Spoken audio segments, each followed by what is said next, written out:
Look at you. You made it. Congratulations.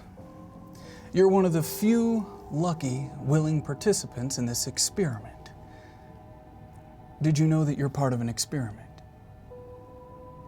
You signed on the dotted line. I'm sure of it. Or at least that's what I was told. I, you might ask, am your driver, your pickup, waiting patiently outside just below the broken street lamp. It's cold tonight, so bring a jacket. You're about to watch a live, improvisational dice-rolling adventure. You may have questions. That's fine. The mods in the chat room are here to help. You can become a part of the story by heading over to hyperrpg.com/KOllOK. It feels weird to say that every time, so out of place compared to everything else, but just do it. We've hidden a lot there for you, and you can be a part of this world. There's many things you can discover hidden along the edges. Do my passengers at the table have any questions? No questions. No. None. Do we have any tokens? You know, That's a great question. It's a great question. for the first time, you've asked a decent question, and I can't wait to tell you. Collectively, as a group, you have 0 tokens. Great. That's great. For some reason, I have 8 tokens. Of course you do. And this is also the first time that I'll actually be rolling against you. I've been generous in the past, gifting my tokens, but I need them tonight. I actually need them, so thank you. Give us tokens, please. Shut up. Roll the intro.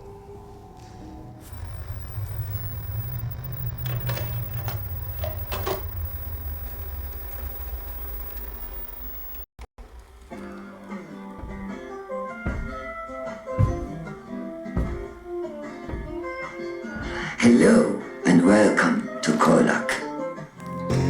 Once a beautiful place. Now, nothing more than an idea. Like myself, a dream. My father and I built a utopia, suspended between the forces of chaos and order. Our sacrifice ushered in peace and prosperity to this cherished place. Until those fucking juveniles broke the world. Just look at what their hubris left us with. Calm greetings to alkalites and happy Tenor Day. Teenagers may be a thing of the past, but we can still have a sweet 16 party. Today, we celebrate 16 years of peace, 16 years of harmony, 16 years since a misguided rebellion that jeopardized your remaining years was swiftly eradicated from this earth, freeing our scientists, allowing them to cure you of that horrible disease. Harmonia will always make sure your every need is met. Well, as long as you don't stray too far from the path laid out by your territory's great apostles. So, celebrate today in an orderly fashion, with peace, joy, and love. Oh, remember, Harmonia is here with you till our very Bullshit. end. Bullshit!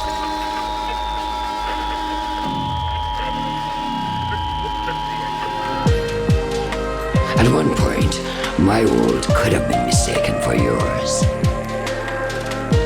Now, it's clenched in a fascist fist, slowly drained to its inevitable death.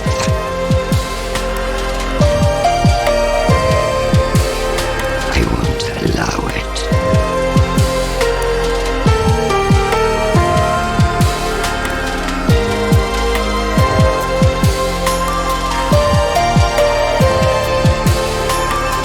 This is the story of how I saved America's broken heart.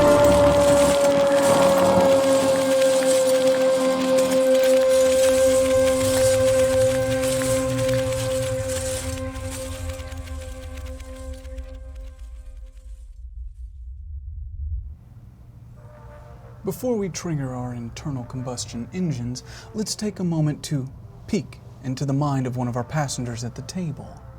Maybe they can enlighten us as to what led them to now, to right here, in this moment, catch you up to speed. Ro, if you don't mind.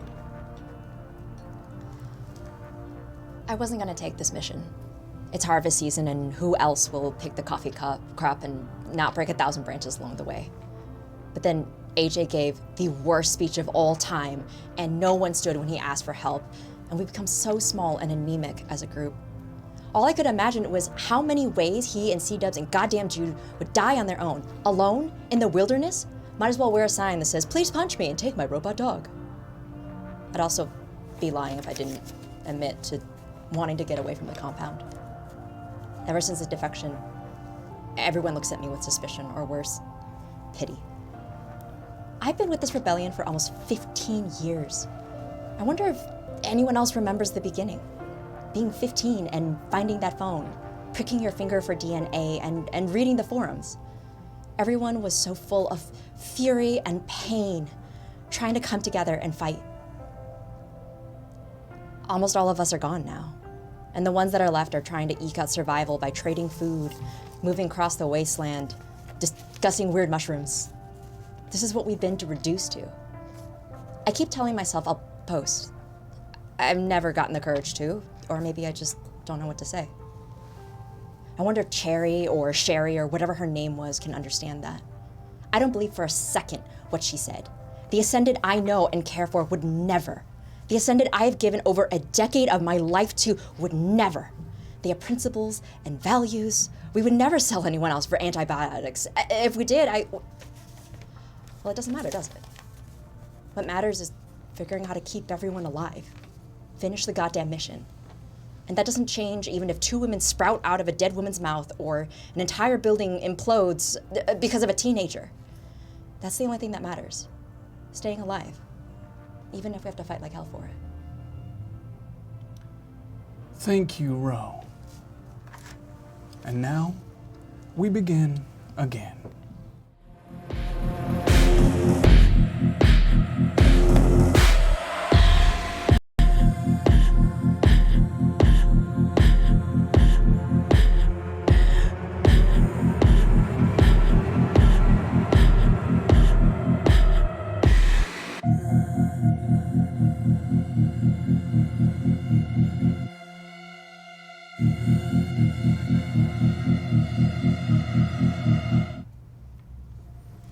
August 30th, roughly 3 a.m.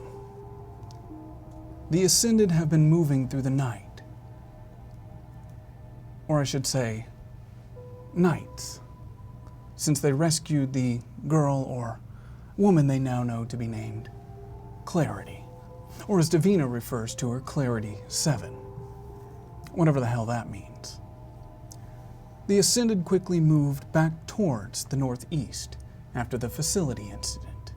There were still soldiers in the area, not to mention Alice and the Monosomi. The shock of it all has left them, if you can actually believe it, nearly speechless. Hardly a word has been spoken as they fled the facility grounds, or when they found the first shelter to sleep heavily through the day. As night fell, they returned to the paths laid out by the robotic friend. You could feel the tension building, words needing to be said, but no real way to put them into use.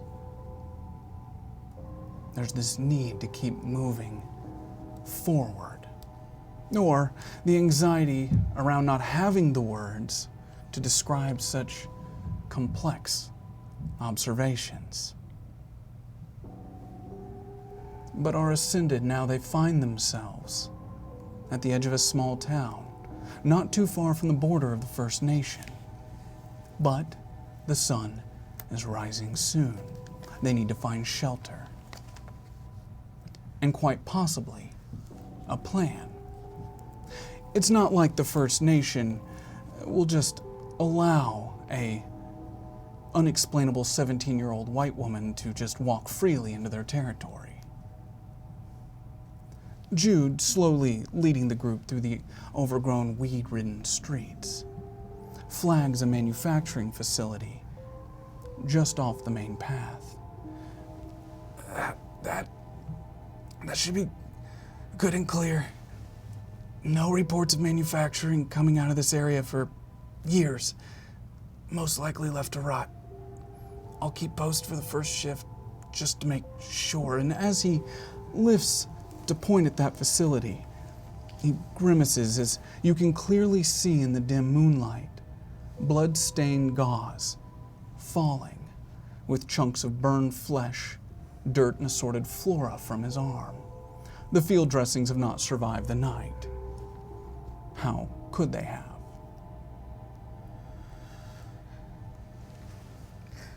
I'll move ahead. We should be safe there. Jude, I don't know how to tell you this, but you're dripping pus everywhere. Are you okay? Roll for brains, please. Difficulty of 4 should be quite easy for you. Yeah. 4. You would know, Ro, with your experience in the field, that if his wounds go unchecked, he will suffer infection, and most likely not even make it home. So I don't know how to tell you this nicely. So if you don't treat your arm, you're gonna die. Maybe you wanna just rebandage it, redress it, something. I used. I'm out. Quite frankly, you're more of a distraction than I am, and I look like a 17-year-old girl. We gotta find this dude some help, or he's going to die. He's going to die. We can't afford to lose anybody else, so There has to be some pharmacy or something in here. C-Dubs, When I was talking to Davina? Charisse, she mentioned how, Demon Girl gave her an arm, so maybe you can do something? I can see why your comprehension would lead you to that, but it's not as simple as you might think. Well, why not help our friend? It's just you can clearly do something like that, so. I can, but at what I've been cost? meaning to ask you about that. Your right arm? Yes. It's like a different, skin tone than the left. And it looks like, I don't know how to say this, fresh? Did you take my ex-girlfriend's arm literally and put it onto your body? In the situation I was in, I was forced to make confiscation choices. For my own self-preservation, I think any of you can understand you've been leading this rebellion. I imagine that your own safety has been a priority, and I was in the same position. AJ, roll for your brains, please. Difficulty of 4. Brain D20. Cool. 17. Oops. You've scouted this town. You know of it quite well. Any town this close to the commune, you know pretty much everything there is to know about it. You know exactly where that pharmacy is. Not too far. Okay. If we can get to the pharmacy, I think it's maybe a mile in. We get in there, we get some bandages for you, anything else that we might need, and then we get out. Sorry. I'm gonna ask Davina if she knows if they have it, so we don't waste our time traveling. So I am going to hack using Davina. You would like to hack Yeah. using your ability. Let's see, C-Dubs. Well, unfortunately, that ability does take 3 tokens to succeed, and you currently have just 1. Gosh. So that's not really going to work. But you could roll for your brains. Okay. We're going to say difficulty of 8. Difficulty of 8. Okay. Let's see. 8. Come on, baby. Well, no. Hold on. My brains are. Sorry. Let me double check. D20. Go. 12. As you start speaking to Davina, Davina lays out a path for you. The path is clear. And there's no local network in this facility, no security that can be found. So, for the most part, it appears to be safe. Okay, guys, let's just get into the pharmacy. Everybody keep your eyes peeled. You know, even though there might not be anybody around here, we gotta stay safe, okay? So let's not do anything stupid. Let's just get into the pharmacy.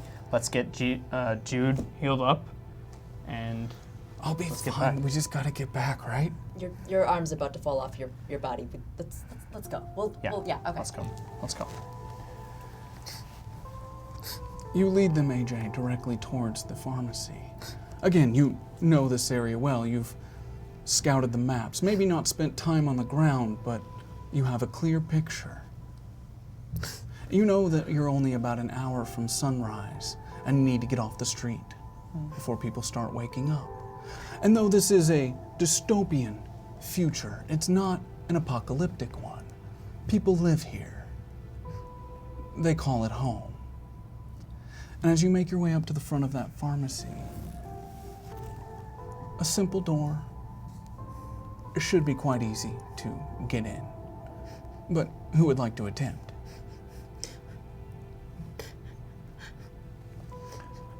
I'm just gonna go and reach and just see if the door will open. I pull the door. Oh, okay, you just pull the door. It's not the dumbest thing I've ever heard, I guess. That you never know. It could go in your favor. You could roll really well. So we'll say roll for your brains. Difficulty of 12.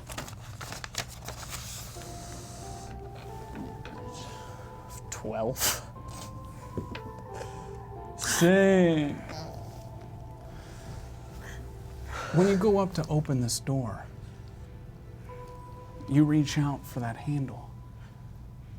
And as you go to turn and pull on it, you feel a burning, heating sensation rise through your palm as it very quickly, Jesus Christ, snaps a little pocket of electricity into your hand as you see a burn mark on your palm. Though there's no security cameras, it does appear that somebody understands that what they have is valuable and have made a point to protect it. Okay, fuck. We're gonna have to find another way in. Okay. Can we see if Davina can hack into the door, or if there's any power, just electricity that we can turn C-Dubs on? is shaking and leans against the door and is like shaking and is having a panic attack. Yeah. Davina, Okay, I don't Davina. think she's I don't think she's getting. Something's up. All right, I think everything's starting to weigh on us here a little bit, AJ. Like let's just get inside. All right. Let's get inside. Okay, let's get inside. Sid, this is like your MO. All right, get us in. Okay, all right. How about we look for another entrance in? Just do it, Sid. Okay, Come on, get us all inside. right. Shit. I'm starting to see why the rebellion hasn't succeeded. You've been here for 10 minutes, okay? Well, technically, I've been in this timeline for about 24 hours. Sid, just get us in, please. No, Sid, just go anything. Go around back. Okay, Just I'm see gonna if run you can around the find back. something. Roll your brains for me. Difficulty of 8. You are quite skilled at this kind of activity. 2. Most days. Do I have any tokens? You have 3 tokens available, AJ. Does Sid have any tokens? Sid has 1. Does C-Dubs have it? C-Dubs has 3. Okay, well, how many of these We're not going to play this game. Yes, we I- have tokens for I don't this. have any specifically tactical training, but even I can see that maybe a different, more classic method needs to be applied here. Yeah, what would you do? Well, I have a scarf that was gifted to me by someone, A scarf.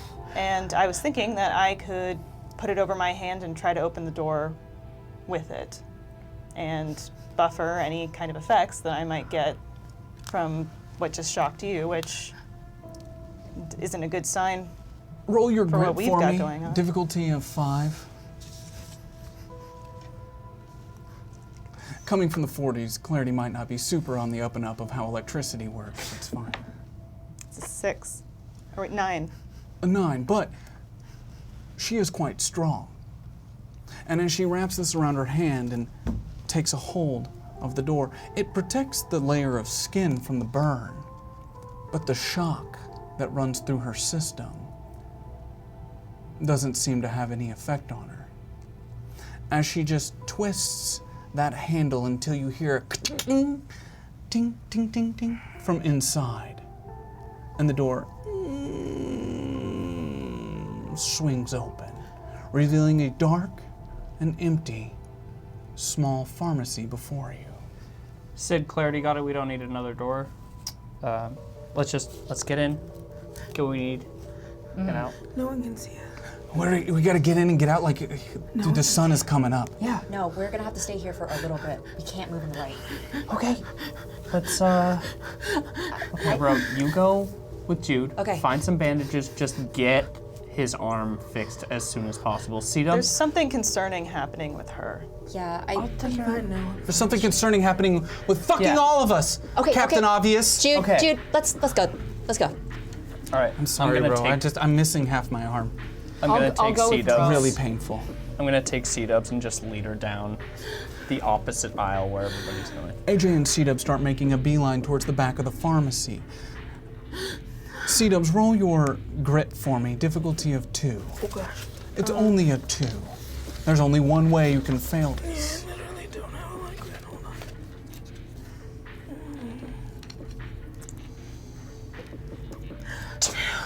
That's a 2. As you start making your way back, pushing between the walls and stumbling, you start instinctively reaching for bottles, looking at them quickly, these small pill bottles as they hit the floor.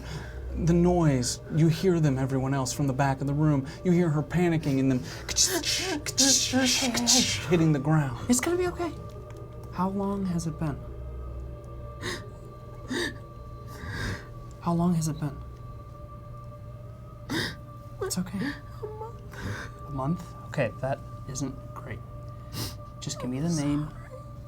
Give me the name of the med, and we will find it, okay? Nobody else has to figure it out. We're just getting supplies, okay?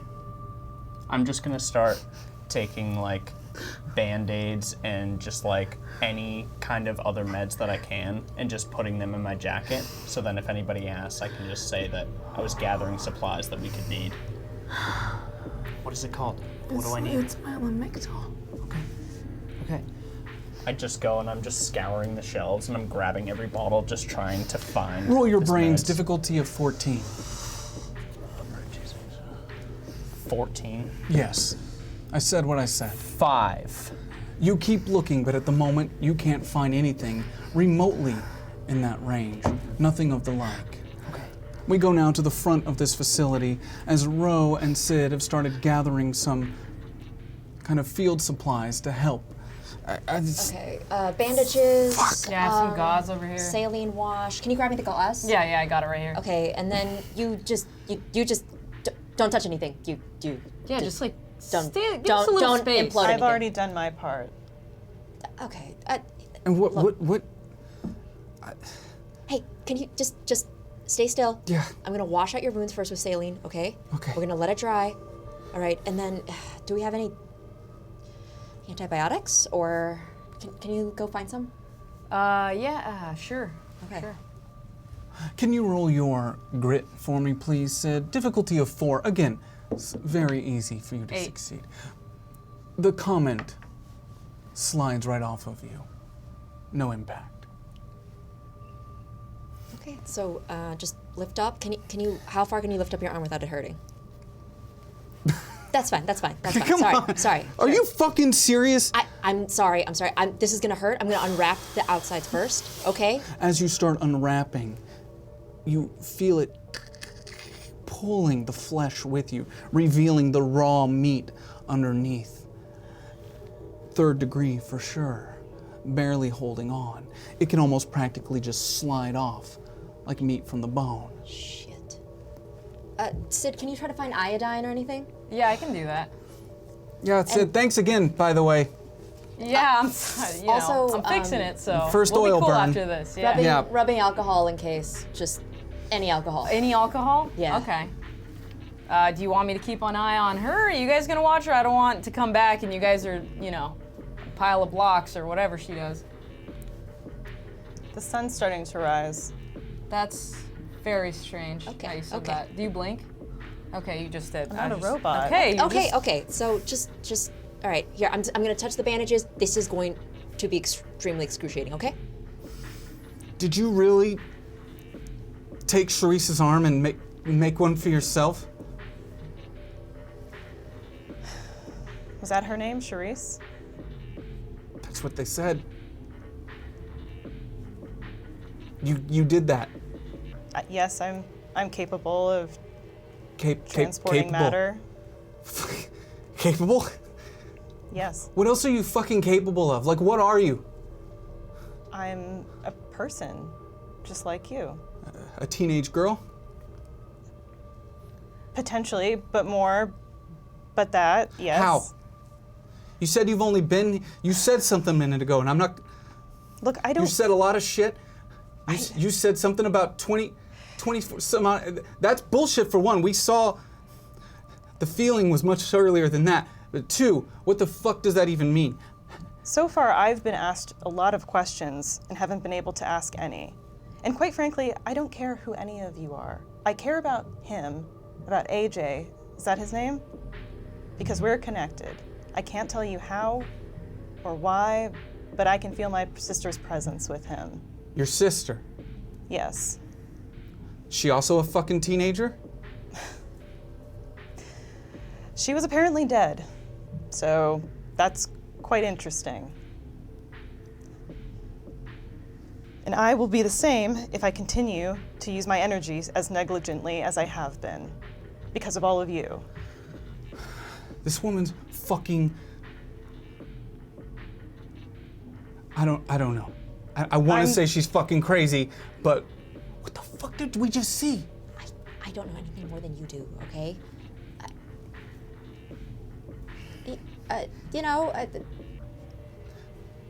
What do you mean energy? What the fuck is energy? The energy I harbor is what keeps me whole. It's like However, those bad martial arts movies we watch at the commune. Like your chi or some shit? no, Phobos. What the fuck is a Phobos? Well, it's currently missing, which poses a big problem for all of us. Me especially. So you're looking for something that's missing? Yes. It has to exist because you can't destroy it, but I currently can't feel it. AJ is the only connection that I can currently sense. What the fuck is going on? What year are we in? Are you fucking kidding me right now? Again, I've been answering a lot of questions.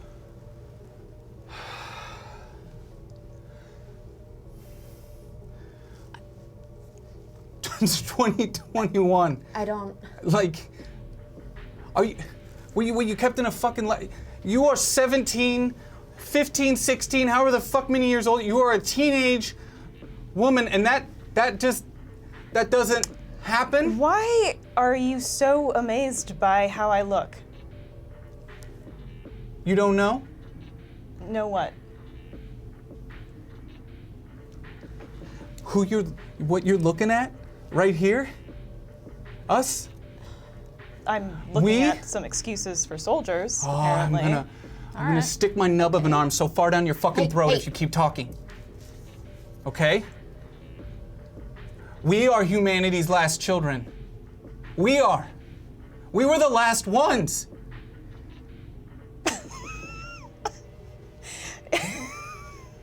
You are humanity's last hope? No, literal fucking children. Literal. No one came after. All of us. November 12th, 1991. The last day a human being was ever born. So you are a fucking problem. Well, I could just wear my scarf over my head to conceal my appearance. That doesn't change. That doesn't explain how a teenage woman was in that facility. Knows fucking AJ somehow? I don't know. And we're taking her back to the commune after what she did? I don't get to make the decisions, okay? I was told orders. I was told to bandage up your arm, which by the way is fine now. I was told to keep Sid safe, and I was told to keep the demon woman from doing anything. I have a name. What's her name? Clarity 7. Like Like the number 7. Rolls right off the tongue. You said you weren't a robot. Who has Why that does she keep kind of calling me name? a robot? It's weird. You're That's a kind of weird acting name. like, I mean, I don't want to project on, you know, like if you have, you know, don't want to make assumptions, but I'm sorry I can't be as melodramatic as the rest of you, and I'm trying to focus on what needs to be done at hand. Touche, I guess. I don't think we're being melodramatic. His arm is about to fall off. She just had some thing, emotional, whatever, so I just watched your friend hyperventilating. Yeah. Or friend, I can't tell if any of you Do you know actually what like each anxiety other. is? on the other side of this pharmacy, AJ, rummaging through these shelves, hears from behind him the familiar sound of a shotgun putting one in the chamber. No, Hey, not now. Slowly. Put him up. we're just here to grab some supplies. You broke into my store. I know. This is an emergency. Step okay? away from the shelf. Stepping away from the shelf. This was an emergency. She needs some Down medication. with your friend. Down with your friend. I'm happy to give you whatever you want. We just need some medication. Why are you stealing from me? We're not trying to steal. We just need some medication, okay? Is she hurt? Well, she could be soon. Is she hurt? She's not physically hurt, no. But it's gonna be okay. It's gonna be okay. We just need some help. That's all, and we'll get out of your hair. I promise. Please. Roll your charm for me, AJ. Difficulty of 10.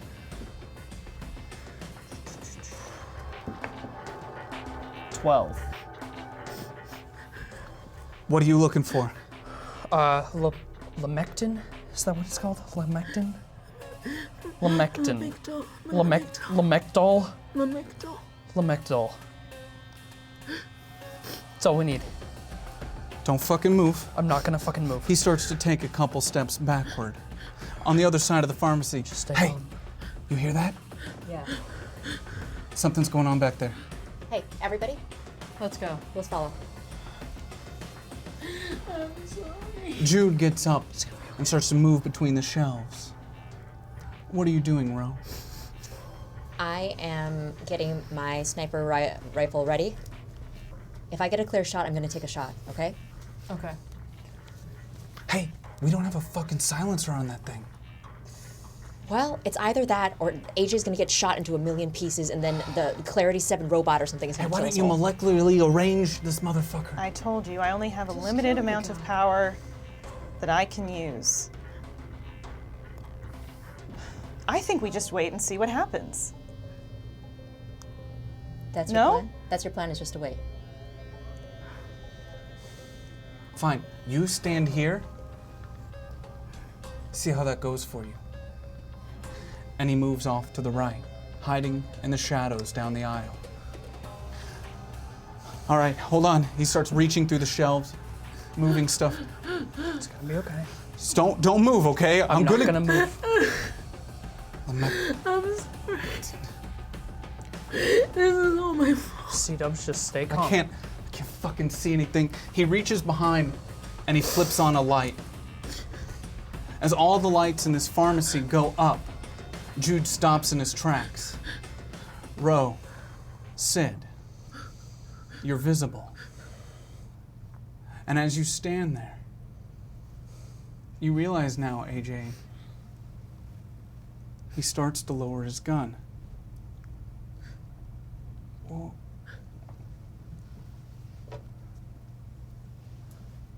I must be seeing things. Directly across from him, straight down the aisle, stands Clarity 7. The gun now hanging at his side, he starts walking forward right past AJ and C-Dubs.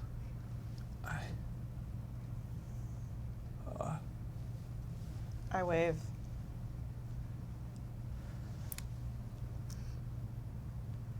The Lamectal or whatever, did you find it? The meds. We'll get out of your hair immediately. We just need the meds. That's it. I believe they were asking you for some Lamectal.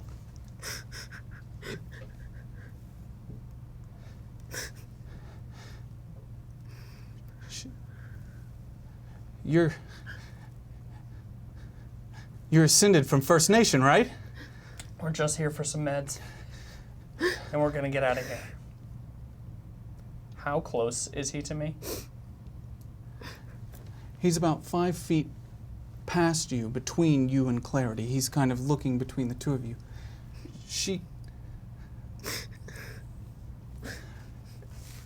She's not. Y'all are about 30 now. We used to have one in our town. She's not. I'm gonna start creeping forward towards him ever so slightly, still with my hands up. What is she? Are you a child? If you lower your weapon, we'll explain to you what's happening. He puts it down next to his side. You hear it slowly tap against the floor. Are you a child? AJ, get him. I'm gonna go and swipe the shotgun from his feet and just slam it into his head.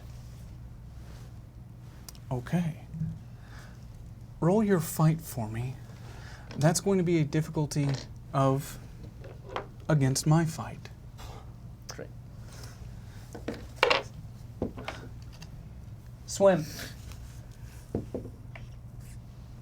3. So that's a total of 15. Fortunately for you, AJ, even with my 8 tokens, I would only be at 9. So, his eyes fixated on you, Clarity. You start to see a single tear run down his face as the sound of the butt hitting the back of his head rings out and his body falls limp to the floor. What the fuck, man? We do not fucking have time to explain to a random dude why there's a 17-year-old girl in his pharmacy. Okay?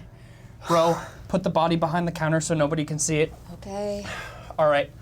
I'm gonna go to the left of me where the pharmacy gate is that they keep locked. I'm gonna take out my knife and just start picking at the lock because I assume that that's where they keep the Lamectal. Roll your brains for me. Difficulty of 8. I don't fucking like this, man. 4? He wasn't gonna hurt us, he was... How many tokens do I have? How many tokens do you have? 3. Would someone like to assist? Yes. I am not going to use my tokens.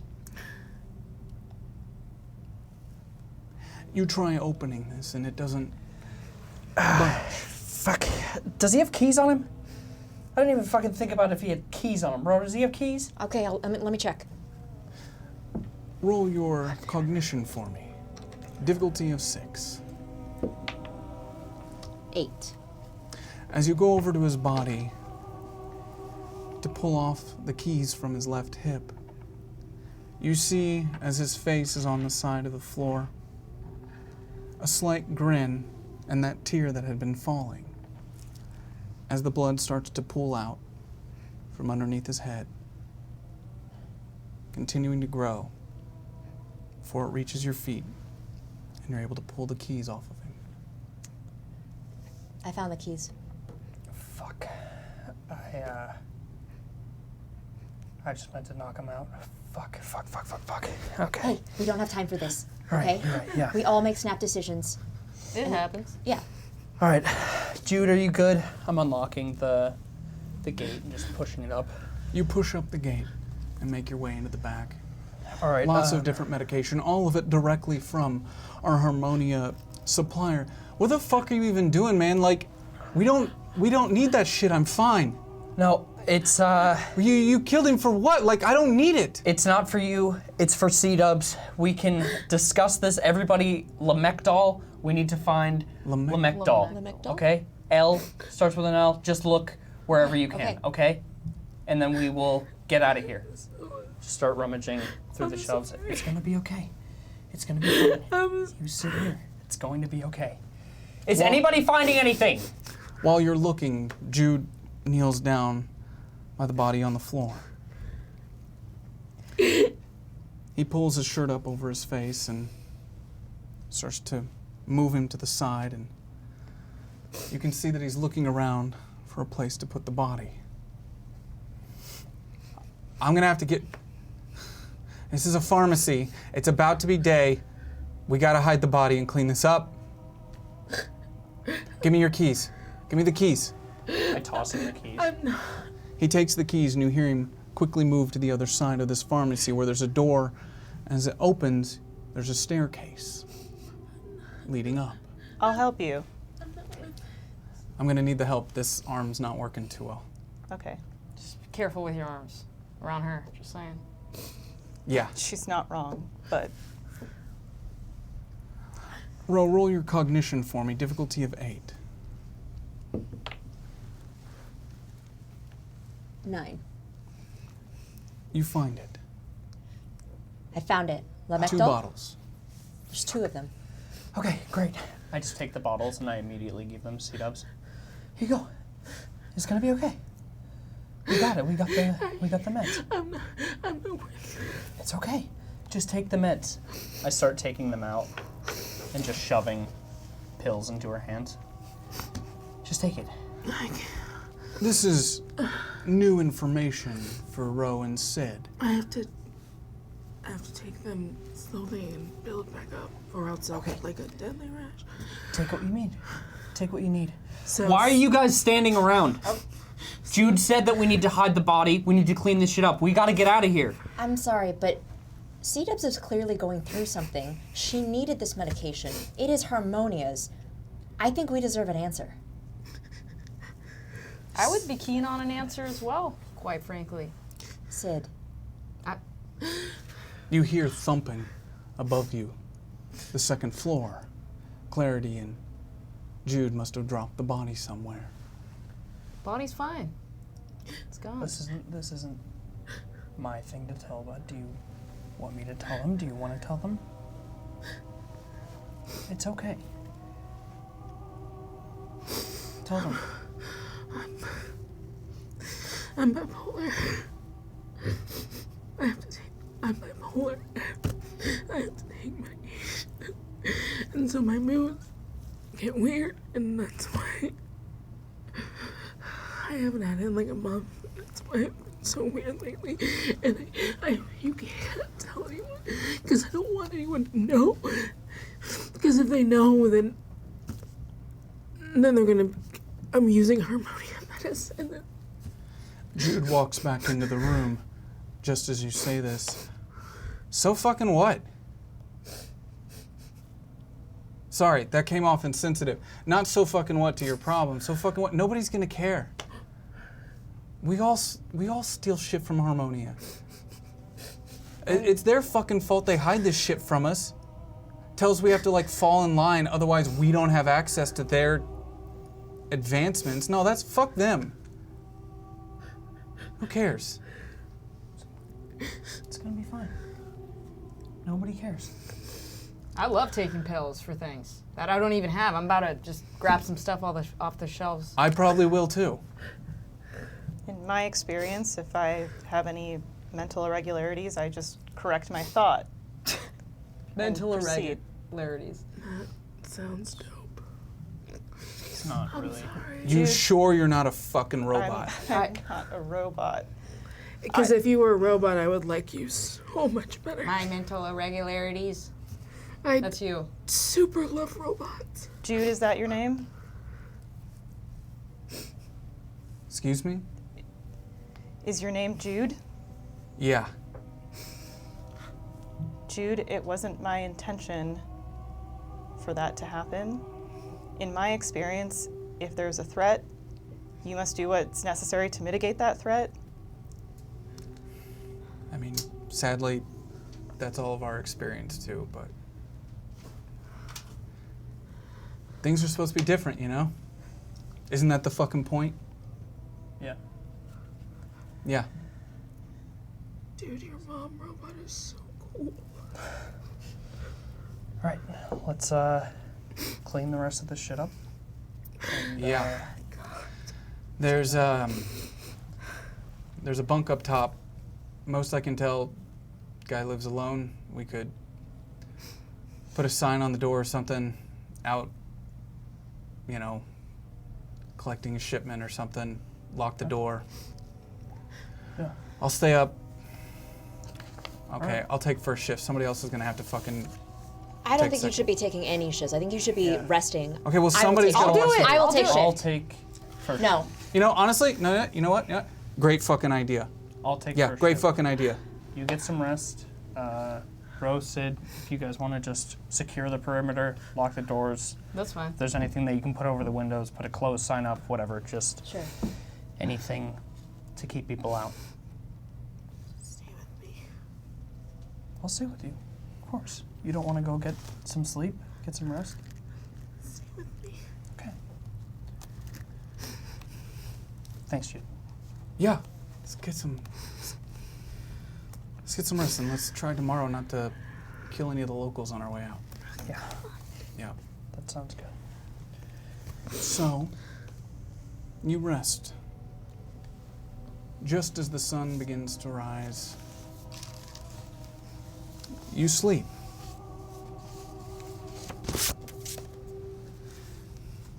August 31st, 1:15 a.m.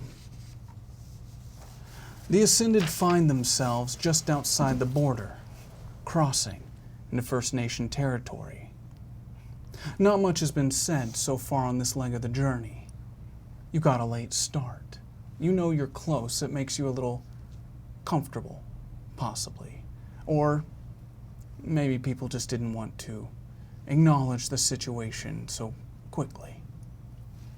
You left the small town around 10 p.m. You've been traveling for a couple hours. This fence, it's constantly patrolled by volunteer guards of the First Nation.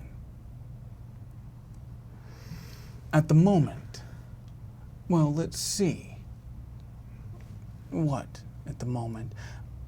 Ro, can you roll your cognition for me? Difficulty of 10.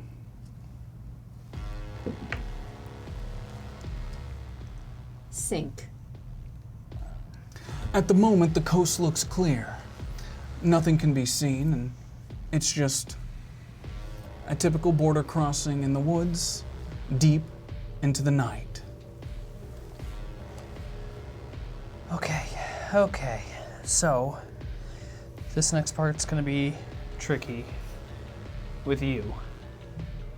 We gotta get past to get back to the compound. And normally, this would be fine. They're cool with us, but if they see a fucking 17-year-old, that's gonna cause some issues. So, Again, I have the scarf. I don't know if the scarf is gonna cut it. Put it on and let's see first. Yeah, what do you look like? Jude, would you believe this? That's a young girl wearing a scarf? Yeah. But you There's no way notice that she looks she's young. 30. Okay. Look, why don't you take my hood, okay? Just put it on. You just put it over with, and we could just say that you have the weeping pestilence, and you don't want to be seen. We need a good story, because, like, we passed through our checkpoint with 2 less than we're coming back with. It's not a bad idea, actually. You Sid, could probably use some of your blood to make it look more real. I don't know. I was thinking I mean, about but that. there hasn't been a case of weeping pestilence in years, because the Tinners, they're not dumb. When I was in the 90s, I got this jacket. The 90s? The 90s? So maybe you have some camouflage or something of the era that I could have. The 90s? That was funny. I have buttons. I like that. I have so many buttons. Okay, maybe I could have the buttons. We too were in the 90s. I don't think that's gonna. I feel like we should just confidently walk through and maybe have her in the middle of our group with Rose Hood. Hey, again, you weren't with us when we came out. We gotta explain you too. Oh. We're coming back through this checkpoint with 2 extra people. We're sisters, and you picked us up for. I have had 9 sisters. So They're All right. ascended. Davina found them, and they decided to join us They're new on the forum. on the It forum. makes sense. Can we say And that we they're new people we needed for her more crop harvest? You gotta take this, AJ. They recognize you, all right? Yep. Like, you gotta speak for us in Make this it one. believable. All right. Oh, put on the hood. Put on the scarf. You're new Okay. to the Ascended. Take some Okay. like Take the hood. dirt and like put a little Yeah. bit in Rough yourself strategic up a little bit. places Yeah. so you look dirty and not so young. Stand outside in the sun for a little bit. okay. Like 30 Yeah. more years, please. I have my goggles that I have in my bag. I give those to her Yeah, to good put call. Yeah. to put over her face. Pull it all Put down. some and put it Mustache and some anything- glasses. It's a Jude bit takes much. some dirt from the ground and he just kind of puts it right there next to your mouth. Yeah, here, here, let me rub this into your Well, that's a face mustache, and then. right in your fucking teeth. Yeah, great. That was. How do I Personal. look? Look like garbage. It's great. Like Yeah. shit. You look like how you yeah, are on the you inside. look like shit. You look like we rescued you because something terrible happened to you, and that's what we need. Okay. Yeah. So you stay in the middle. November 12th, 1991. Remember that date if anybody asks. Okay? Don't talk to anybody. Keep your head low. Definitely don't talk to anybody. Let's just fucking go. Let's just fucking go. AJ walks up to the gate. And right as he walks forward, a flashlight singles him out of the group. Hey, we're just Hey, who goes there? crossing through. It's AJ. Hey, we're just crossing through. How many in your party? 1, 2, 3, 4, 5, 6 of us. We're just headed back Wait to there. the Ascended. The light goes Okay. down.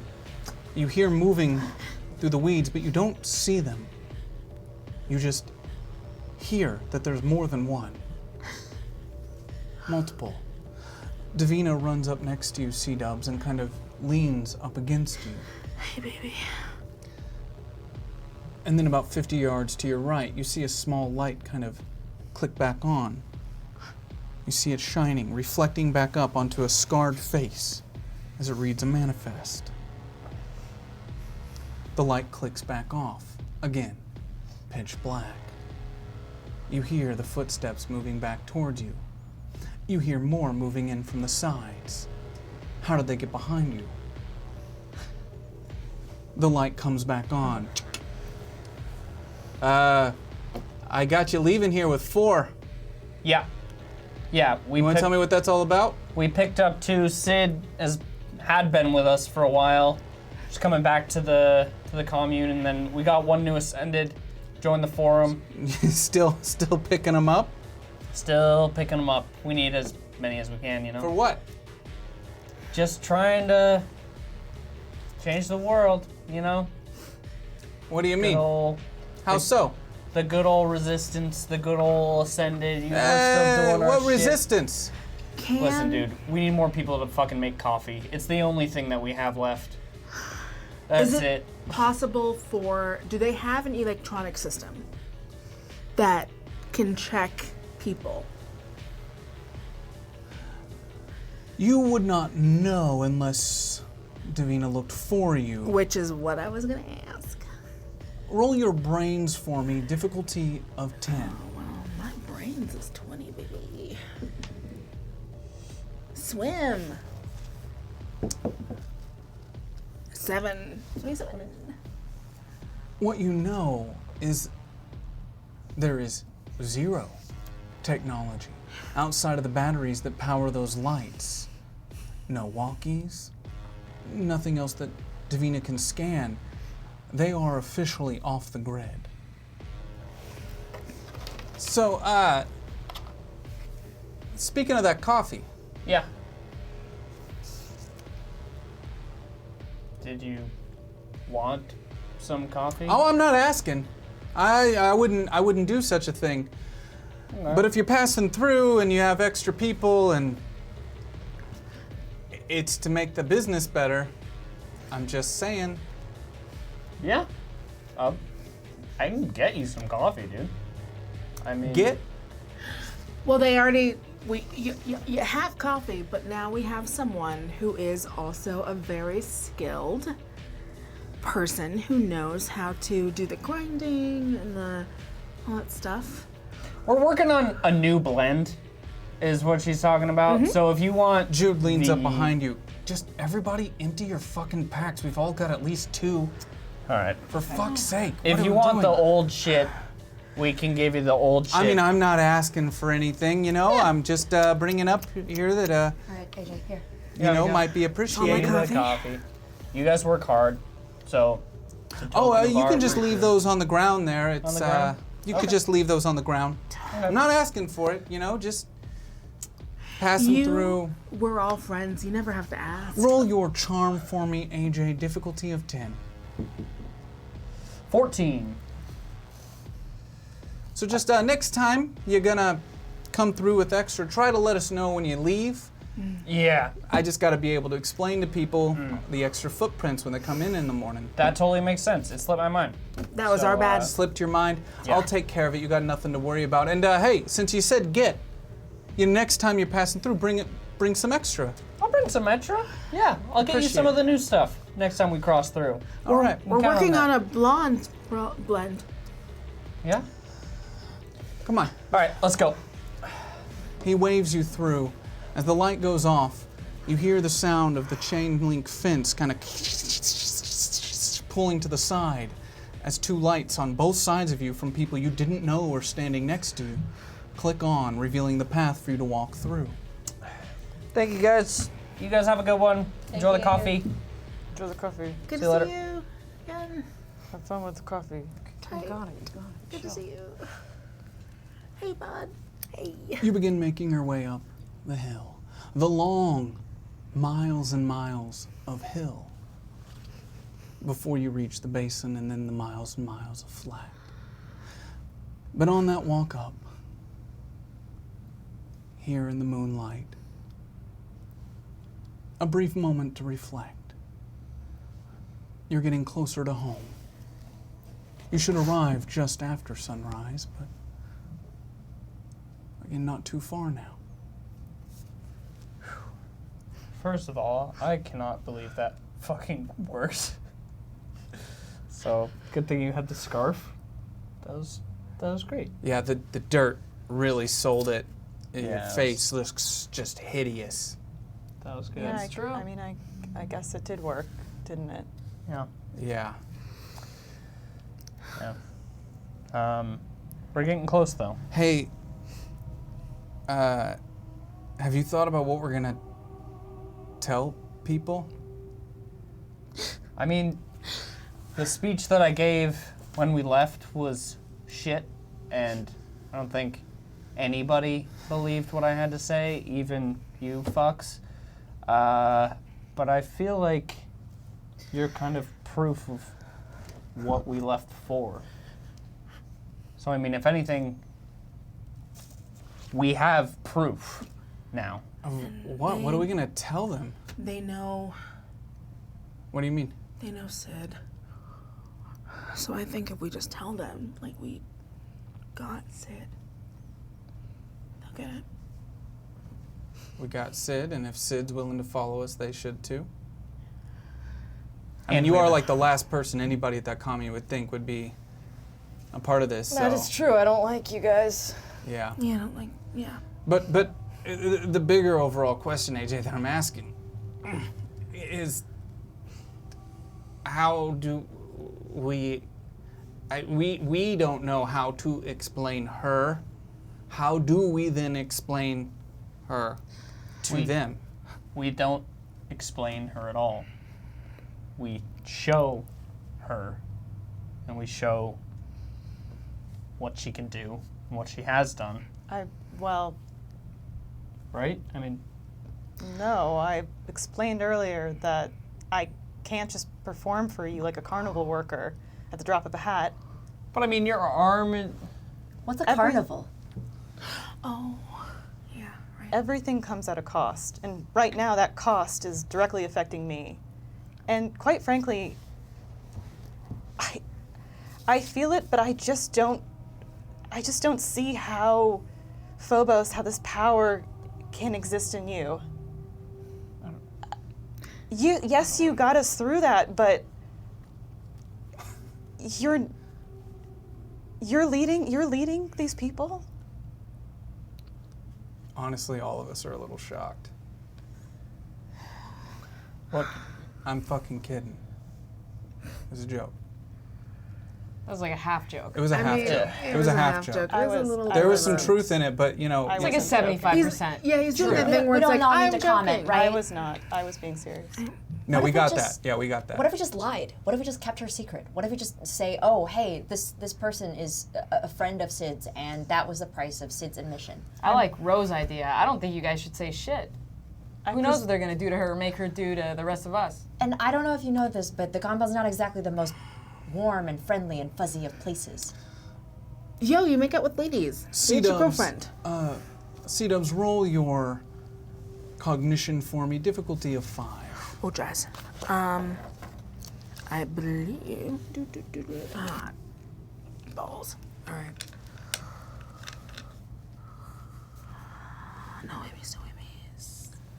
You do have tokens available. Use them token. Oh, I have 3. Use 2 of them tokens. Though this plan might sound good in theory, what you haven't shared with the group yet is that, well, because of the hacking done on the forum, the Ascended already know.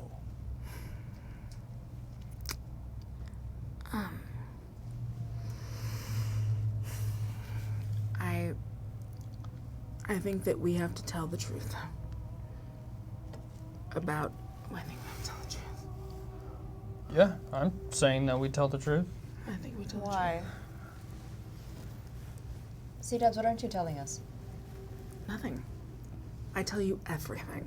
I feel like I'm missing something here, right? I tell Yeah, you you told everything. us about the pills. Yeah, and that's enough of me telling y'all stuff. I don't Okay. care what medication you take. I don't care about any of that stuff. That doesn't matter to me. But what do they know? C-Dubs, what do they know? That was weird.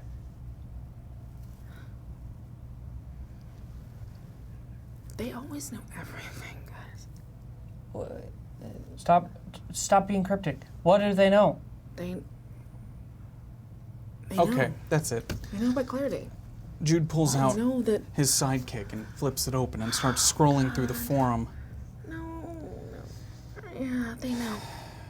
Apparently, some overzealous users hacked the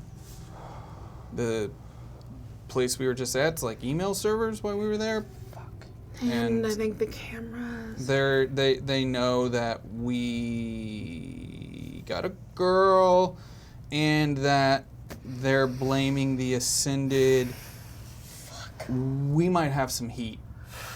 They don't know about the pharmacy, but they know because it was a mission. And we left the compound, and Fuck, we left someone alive, like, named Dr. Omari or something. And he's... Dr. Hoops? Omari, I don't know, apparently he told someone else. Have any of you ever heard of CXG? The coats. The coats. We were in a closet at the facility, and we saw coats with that logo on them. We were hiding in a closet. I've never fucking heard of this place before. They're not Harmonia, right? I don't think so. Do you know Clarity, anything do you about know that? anything Do I know anything? about You do not. CXG? I do not. But you are a little curious because these are the people that took you. Well, first of all, I find it rather amusing that now we are debating whether we should have left people alive or not in the wake of things. But I can't help but also wonder what that facility wanted with me. What those people wanted AJ, with can me. you roll your brains for me? Difficulty of 4. Just a 4. This should be just right on the tip of your tongue. No, it's this one. 2. God, you're awful at this. How many tokens do I have? You said my brains, right? I did. Okay. How many tokens? You have 4 tokens available. I'm gonna use 2 of them, please. You don't register it immediately. It doesn't click. But Omari is a name you know. But that can't be right. Too many coincidences.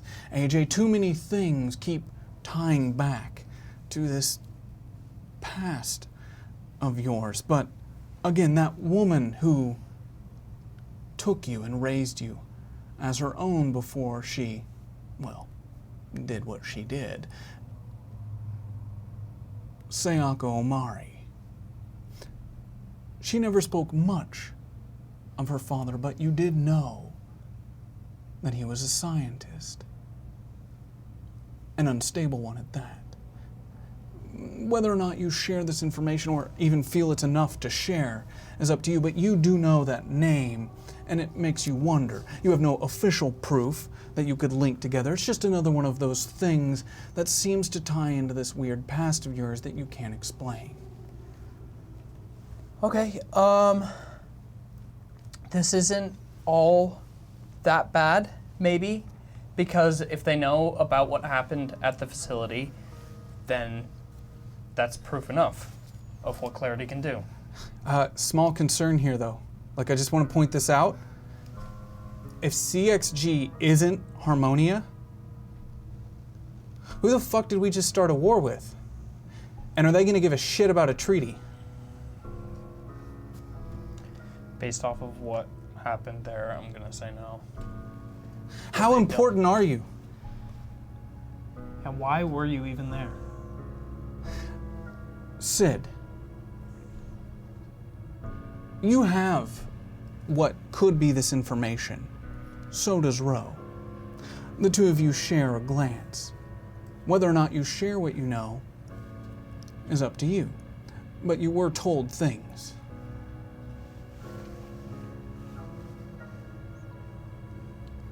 Look, Go ahead, Ro. when we were in there, we had, I don't know, a conversation.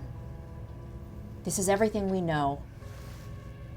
I don't know what to do with it, and I don't know what it makes any sense, okay? Sid, back me up here if you remember. Clarity, you're from 30 years ago, right? You're from the past. More past, but More Yes. past? Whatever. What Sherry or whatever the hell her name was said was, you're from the past. Someone told them where to find them. Some guy named Tibula or something like that, and he was a lawyer? I The don't name know. clicks for you, Sid. Oh yeah, the name was Tibby Devon. It was Tibby Devon. That was the name. What she said. Clarity. That name, you of course know it. For you, just a couple days ago, this was someone that you would have... Well, he was kind of a little bitch. You can't imagine he would have done something like this, but you spoke to him not long ago. could he have possibly done something like this? And is this not one of the people you want to find in the first place? But you do know the name. What you share is up to you.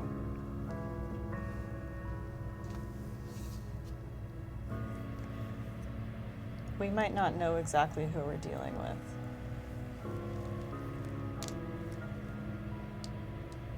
But we need to find out. Okay. Then we go back. We tell everyone what happened. There's no point in lying to them, because they already know. We explain what happened at the facility. We explain what Clarity can do. If you hear that name, Tibby Devon, again, tell me. Why? It's unimportant now. So you're telling me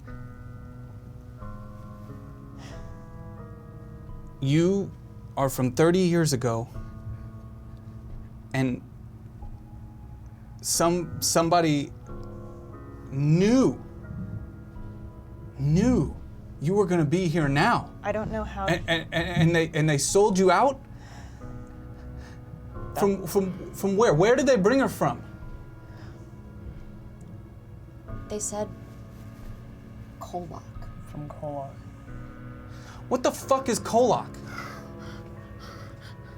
It's by where I grew up. I got to go. I can't be here. C-dubs? I can't talk about KOllOK.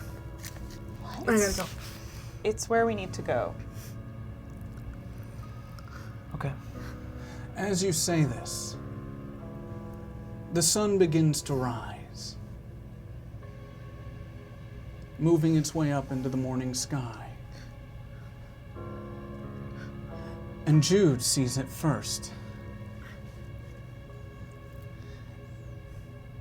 He pauses for a moment, and without saying a word to the rest of you, he takes off in a dead sprint. And as you follow your eye line directly towards where he's running, you see it. About 1.5 miles away, the smoke rising from what you know to be where your commune is, billowing into the sky. And at this point, that pause, that slight pause that you make to witness and recognize this smoke billowing, by the time your eyes come back down, Jude's gone. Dead sprint. You can't see him any longer, making his way directly towards the commune. I need each of you to roll your flight for me. Difficulty of 6.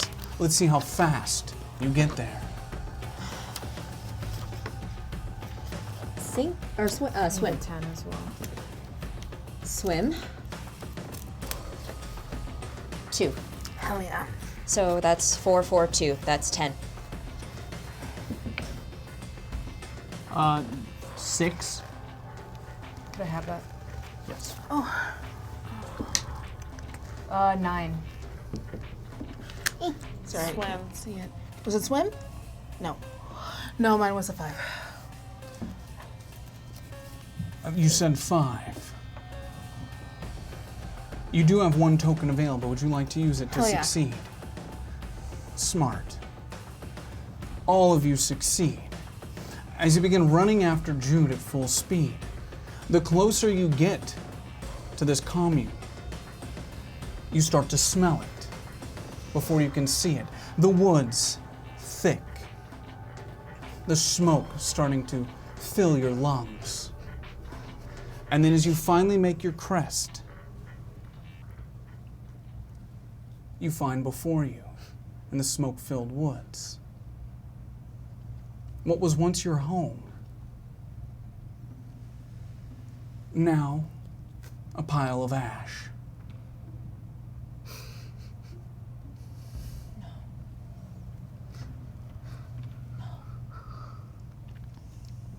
Jude. You don't see him. Jude.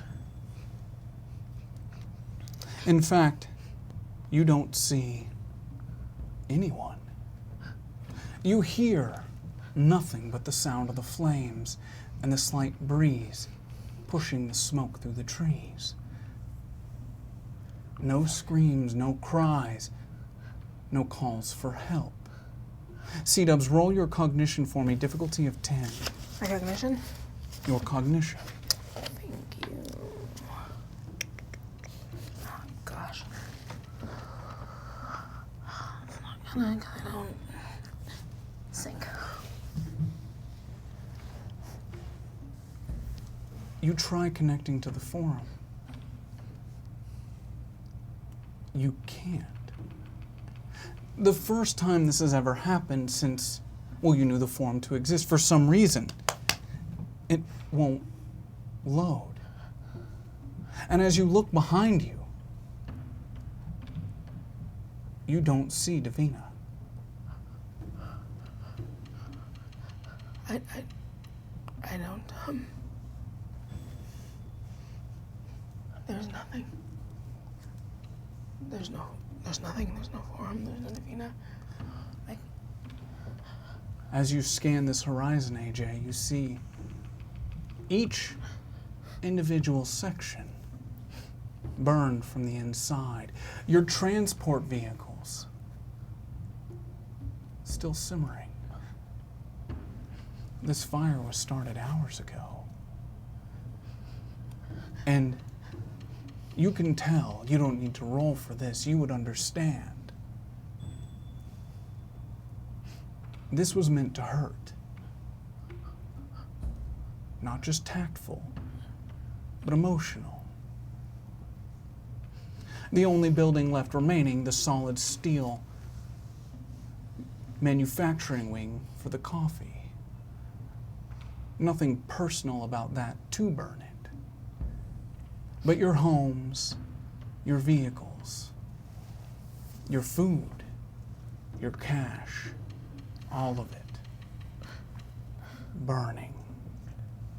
Because it's the last structure standing, I'm gonna go over to that metal building and just kick the door in, just to see if there's anybody in there. As it latches open, Hello? Is anybody in here? Hello? you see nothing. You hear nothing. Roll your cognition for me. Difficulty of 10. 16. As you look down at the ash-covered ground, Ro, you notice something. Lines like tracks through the dirt and the ash. Bodies were drug through here. And as you follow your eye line, you see that they converge on a point. The main commune hall, the mess hall, the largest structure. The doors wide open. Smoke billowing from inside. And that's when you hear the screams. Get me down! Help! Help! Someone! Get me down! You hear Jude screaming from inside, and as you stare through that smoke, and it starts to clear, a slight breeze pushing it out. First, you see the silhouette of a figure hanging upside down from one leg. Jude frailing upside down. You see his arms moving, the smoke from underneath billowing out from under him. And as he billows that smoke and it pushes out, you realize that he's not calling out. He's not trying to look out from his current position. Something has him fixated directly below him. Your eye line tracks. You start to see the mound of the charred bodies stacked 10 feet high on top of your mess table. What was once a place of communal feeding. Now a pile of flesh. What the fuck? I need help. Get me down. Fucking get me down. Somebody come on. What the fuck? Jude's in there. You can't go in there. What? Yeah, we can't go in there. It's clearly a trap. It's the mess hall. It's where we eat. It's the only point of happiness and joy in this entire place. I'm gonna go to the threshold and not go completely inside, but just right where the doorway is, and just quickly scan around to see if I can see anybody else. As you make your way up to the inside, roll your cognition for me, difficulty of 5.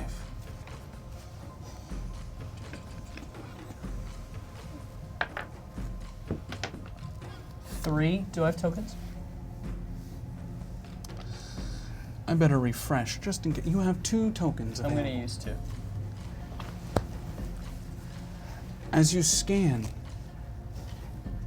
you're able to spot, unfortunately, on the opposite side, the bay doors open on both sides.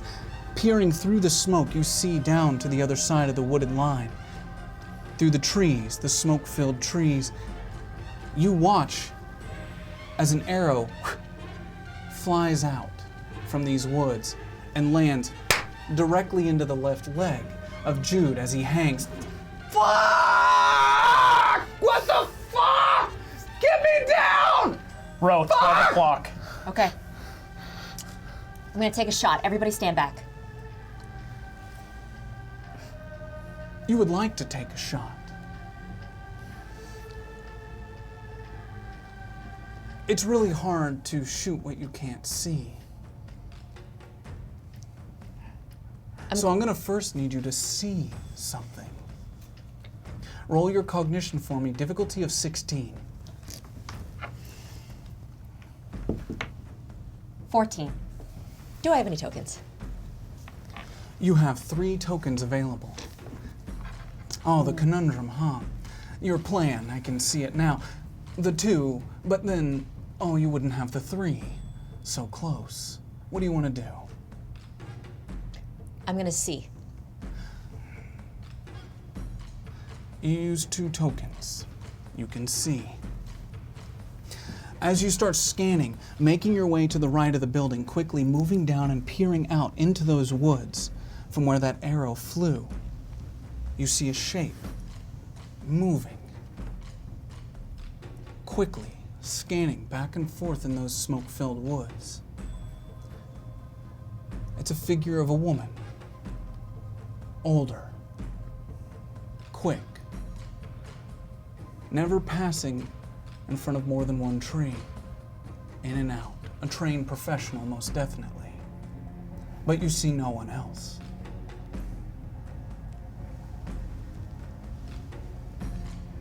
I think one person did this. And I don't know if I'm gonna be able to get this shot. Take the shot. Okay. I'm gonna take the shot.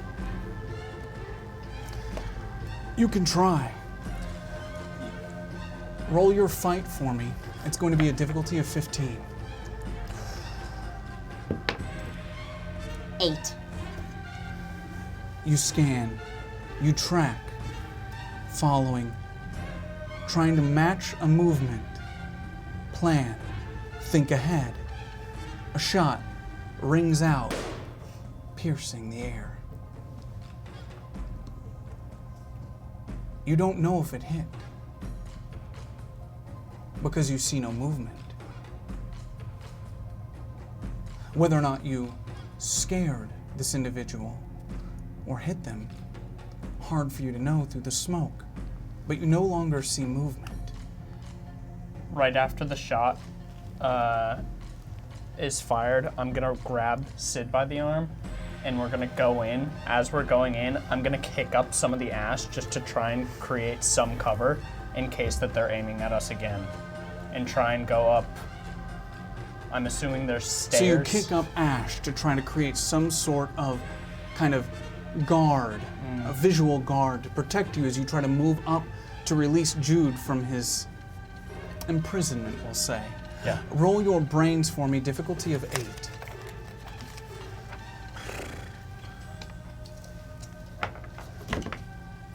3. As you go to kick up this dust and start trying to make your way in, you see it first, Ro.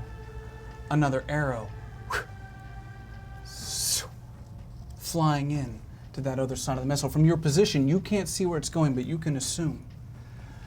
As it hits his right shoulder. Ah! Fuck! What is going on? Someone stop! You stop. Safe to assume another step forward, another arrow will fly. What are you doing, Sid? I'm next to AJ, and we're in what proximity to Jude at this point? AJ was standing next to you, so you're basically, he is about 25 feet from you, hanging above this pile of charred dead bodies. Thick smoke is filling the air. Each of you feeling this starting to affect your labored breathing. Your vision stings. Your one good eye becoming cloudy. You cannot see past through to the other side. The smoke too thick. You know that's where the arrows come from, though. Should we go to where the arrows are coming from and try to stop that first? I don't think you're going to be able to find it. I'm telling you, I can't even land a shot can't on. see anything I over there? can't see anything. I can't get a clear shot. Fuck. I know the mess hall well, obviously, so it opens to the other side. Yes. I'm gonna sprint across to the other side of the mess hall, trying to stay as low as I can Directly to grab. into where the fire's coming from. The arrows. The arrows are coming from that opposite open side.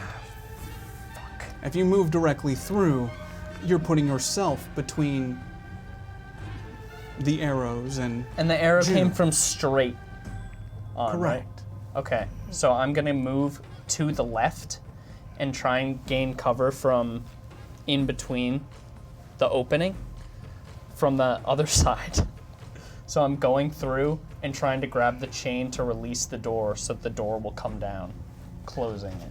Roll your brains for me, difficulty of 7. 3.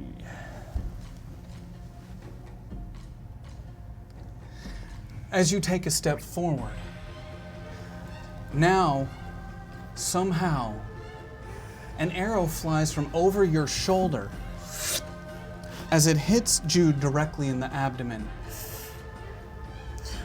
And before he can let out a scream, he blacks out, and his body hangs limp. His blood starts running from his fingertips down onto the pile of bodies below. Bro, he's behind us. As you behind say us? this, that split second, that small moment behind us, in that silence, you hear those quick footsteps coming up behind you, extremely fast, extremely agile.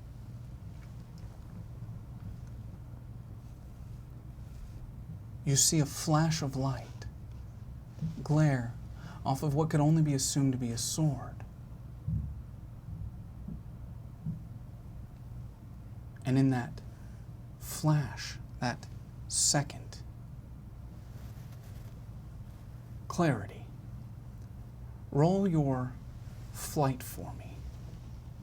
Difficulty,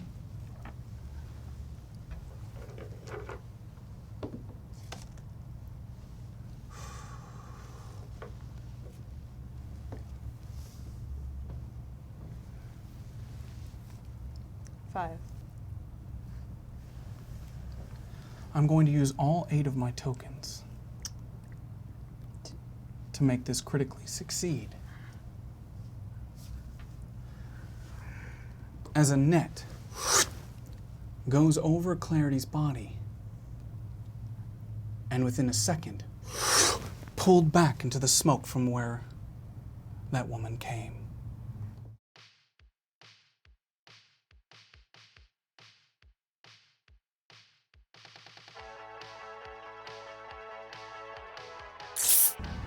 Hello, fellow Ascended! Welcome to the latest, possibly last show. Hi, DJ Dustman, that's me. Thanks for everybody that tuned in last week, saw us, ask some questions, find my balls, and then play some music, guys. We got a great musical guest for you today, and some more questions.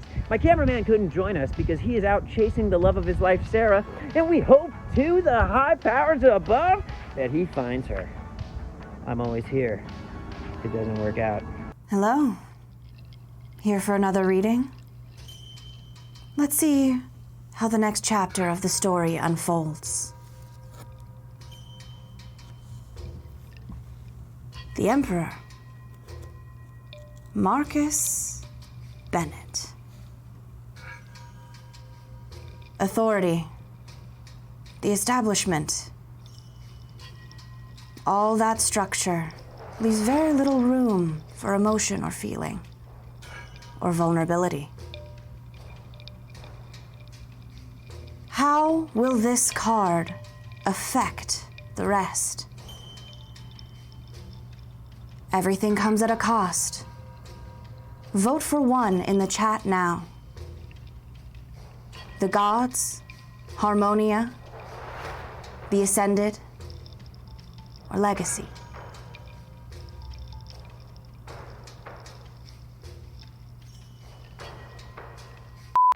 This program brought to you by Fear HQ. Greetings, fellow show consumers. You're watching Fear HQ, your new home for horror where we talk, experience, and create all of the things that scare you. We stream, you scream. Here you'll be able to watch many fine programs, such as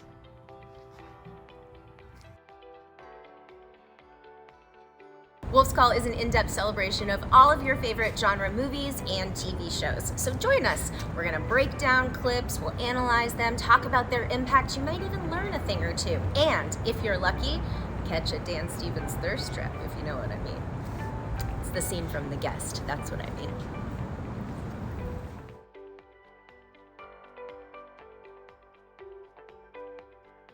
KOllOK Rewind is a fan-driven discussion of its latest episode. Deep dive into the wildest theories, celebrate the greatest moments, and take a peek behind the curtain featuring interviews with our cast and crew. Wow, I'd watch that. I messed it up, but I'll do it better, I promise. Playdead aims to answer the simple question, what is the scariest game of all time? Join me as we dive into the development of the most popular horror games and play them, all while I try not to lose my mind. My pain, your amusement. See you there. The Fearcast gathers the hottest horror and genre news and gets your thoughts on it. Movies, games, shows, experiences. If it scares you, we'll cover it. So get ready. The takes are coming from inside the house. Be sure to check out our frequent in real life and interactive narrative content. Be sure to check out our frequent in real life and interactive narrative content. Smack dat heart to follow. Hello, welcome to KOllOK. Thank you for visiting our lovely, lovely city. Before you leave, make sure you check out the merchandise. You can get something like a t-shirt or anything else.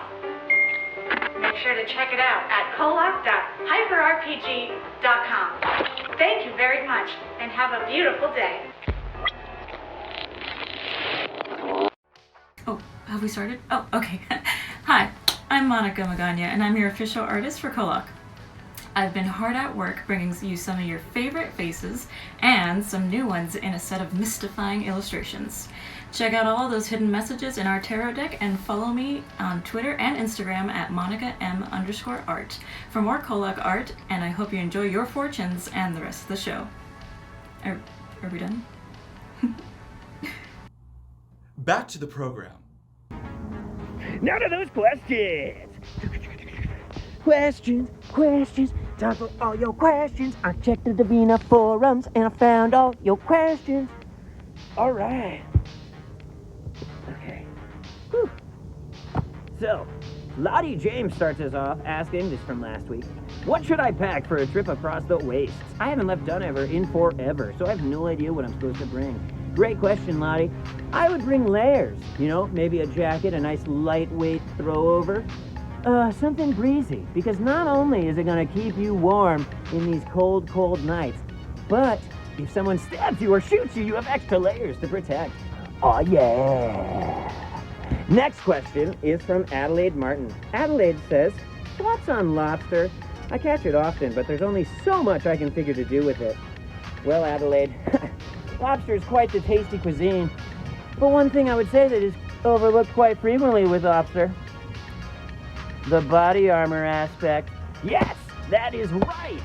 They are a walking suit of armor, guys. Take some of that lobster armor, put it along your arms, put it along your chest, and then just go defeat your enemies with lobster power. I don't know why, we need more megazords that are like lobsters. Ruby Spain then says, do you know any good chili recipes, perhaps using game meat? Ruby, I've got the perfect recipe for you. With game meat specifically, take all the game meat that you have and have been, getting for your meals, put it into a bowl, and then massage it, caress it, and then leave it in that bowl out in direct sunlight for at least 26 hours. Then after that 26 hours, take a nice bowl, heat more water in that bowl, combine your bowls, double bowling, and you will have some tasty, tangy, sour, game meaty chili. Not taking any health risks on this one though, but you do you! Next we have Paul Green who said, thoughts on veneer? It is low quality. Is it low quality like many people think, or has it been unfairly lamented? Veneer. I actually lost a very close friend in a veneer accident. He was walking by a veneer magnet machine and his face was just ripped off. Oh. Bailey, I'll always think about you. But it makes for great piano keys. Next we have Zeke Harrington. No questions this week.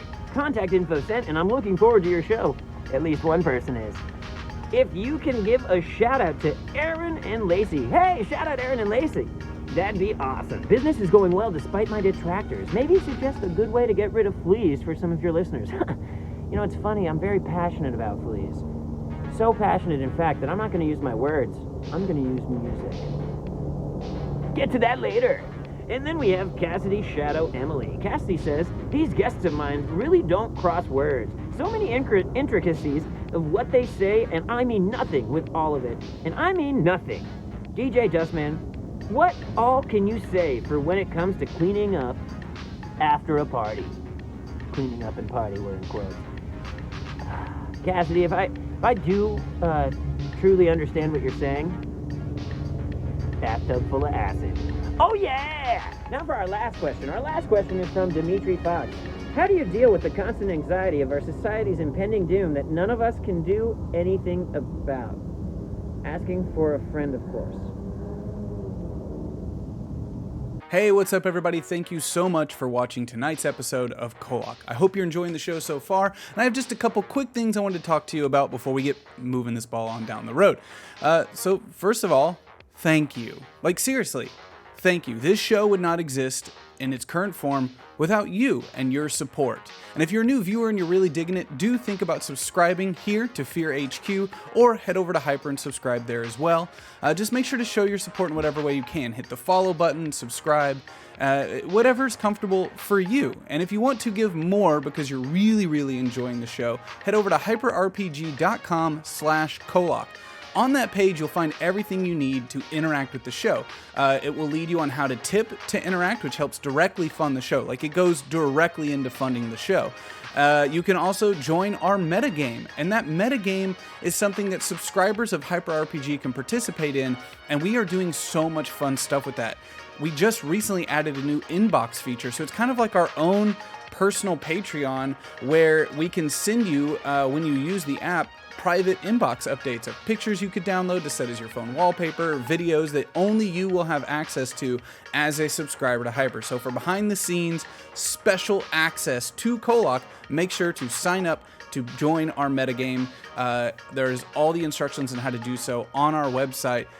Go to hyperrpg.com/KOllOK, scroll down, you'll see an awesome little window where you can link up your Twitch account, and from there you'll be able to set up and join the Divina Forum. There's instructions on how to do that on the page. It's one of the things we like to provide back to you as a thank you for all the awesome support that we get on the show. It's like just allows us to keep you in the world of KOllOK all week long, even when the show's not running, and growing that community of Ascended members in the Waste. So again, thank you so much for watching. I really do hope you enjoy the rest of the show. Don't forget to tweet out your support of the show or your favorite moments with hashtag KOllOK. We on the cast and crew love checking out that hashtag after the show. It makes us feel really good and appreciated. So keep it up. Appreciate y'all. Watch the show. All right, guys. Yet again, we had a musical guest cancel last minute. So that means I get to play. Welcome. Here we go. Let's set it up. Oh, yeah, no cameraman. Doing it myself. Woohoo! All right, guys. So, about fleas.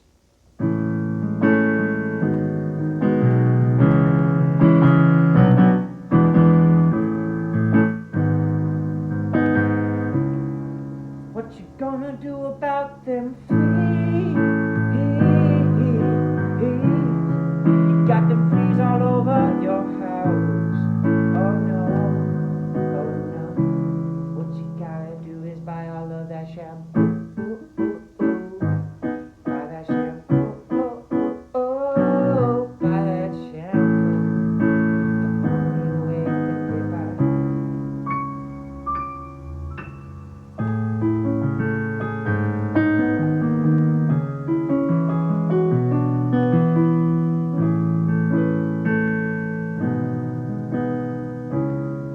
Shampoo, guys. Get that shampoo! Get those fleas out. Don't know why I emphasize the word poo so much. So, next we have a song that I think is worth... I made notes about this, guys. But there's a very special number out there that I wanted to glorify. And that is, let's see if we can get it going. Right here. We got this.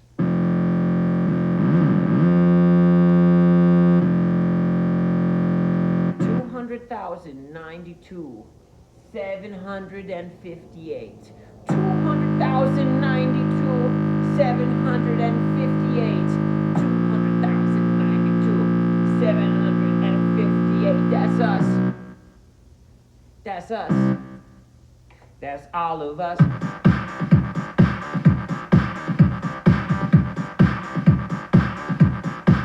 Think of the children.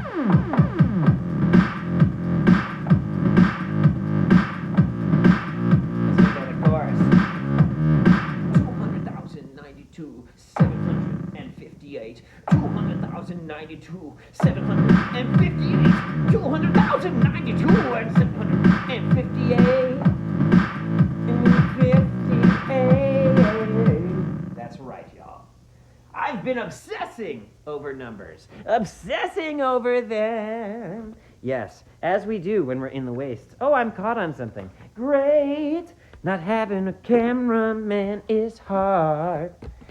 That's right, guys. Let's see. All right. Yeah, you don't need to see that. You don't need to see that. Okay.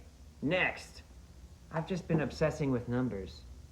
So let's talk about 4, 8, 15, 16, 23, 42.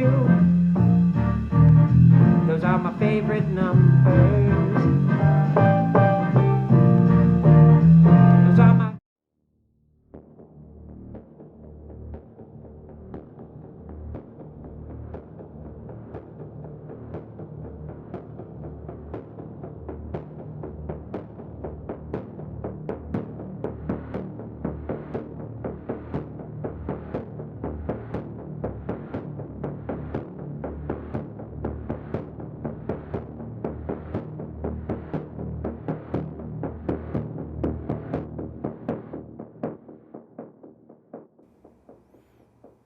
Oh, hey, one more thing before I forget. A couple weeks ago, we were doing some sort of video and on the live stream, and we had this. Apparently, there was a bag in the background that wasn't supposed to be there, and you guys thought it was weird. And I got a couple messages being like, "There's a bag," and it's like, well, yeah, we live in a house. This is our house. There's bags and stuff, but it freaked you all out enough that people just kept messaging me saying, like, "There's a bag and it's." Keeps moving and blah blah blah, and you think that I'm trying to mess with you by pulling another one of our like weird pranks or whatever, but it's just a bag and there's nothing in it. It's just a bag. I don't know if somebody moved it and it weirded you out. It's just a black bag. There's nothing in there. So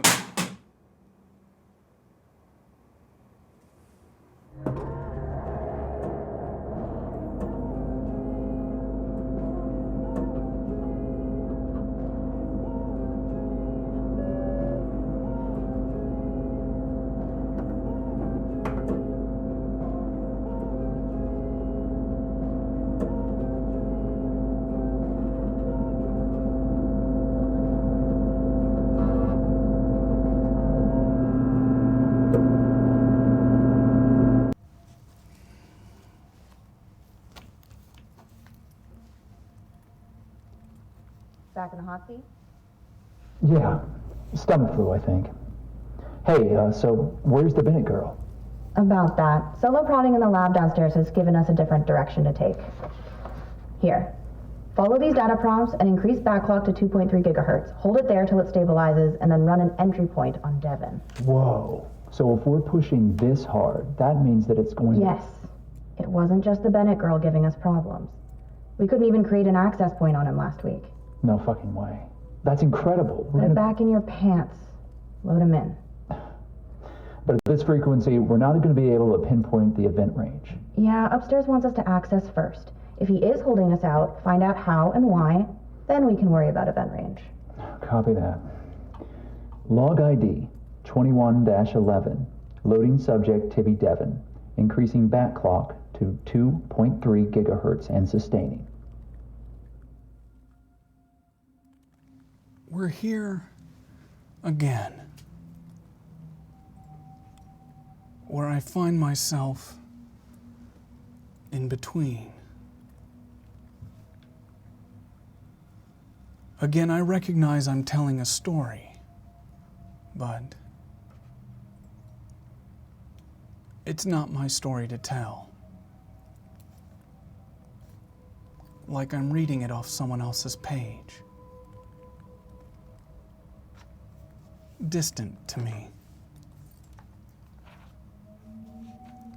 I wish I had a way to guide them, but I can't.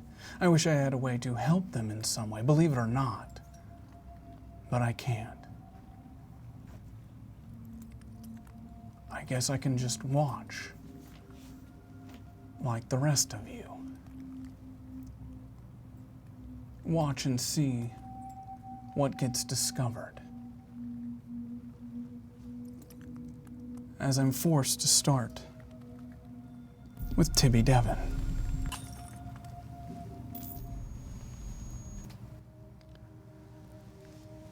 Tibby Devon, November 20th, 1991. Mallory's funeral. Tibby Devon waits in the office of this new funeral home director, Joseph Beale, with a check signed by his mother in his hands. It's a busy day at the funeral home today, as there have been many deaths in KOllOK. Many deaths everywhere. And in some strange way, a funeral creates a sense of normalcy in what is now a very unnormal world. Tibby stares at this picture on the wall of Bailey Mickey standing next to his assistant Darla. As he stares, the door opens behind him as Joseph Beale, Mr. Young Devon, did you know him? Yeah, I mean, well, it's a small town, right? Your mom was telling me you were one of the collective amnesia kids, right? Funny. If someone had told me a year ago, I would have laughed so hard right in their fucking face. But now, yeah, I guess that makes as much sense as anything. Anyway, you wouldn't know this because the whole amnesia thing, but he went crazy a couple times. Sick bastard. That's not fair. He was just troubled, you know, rightfully so.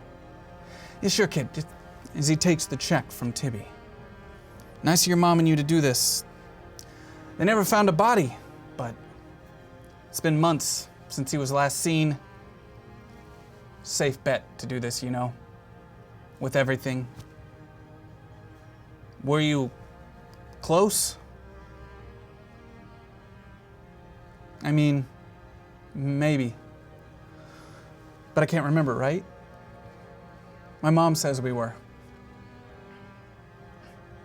No way.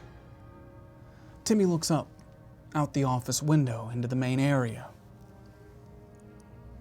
The open casket with no body inside. He stops in his tracks as he looks directly at none other than Mickey Jones. This seems to surprise him as he leaves the office and the funeral home director behind and goes directly towards her. Mickey.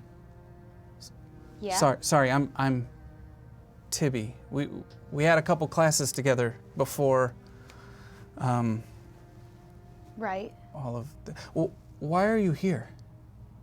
Well, it's funny, I didn't even think that I was friends with Mallory, if you had asked me that, but maybe I bought weed from him one time or something, but I found this picture of us, and I guess I felt like I needed to come when I heard that they were having a funeral. Something was drawing me here, kind of, but I don't know, were you friends with him?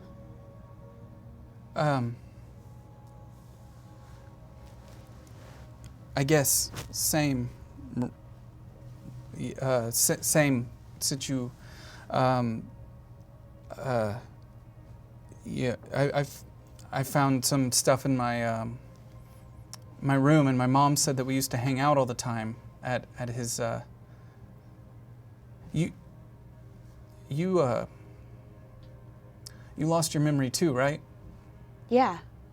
Yeah, that's why I don't know if we were really friends but these pictures, you know, you're in them too.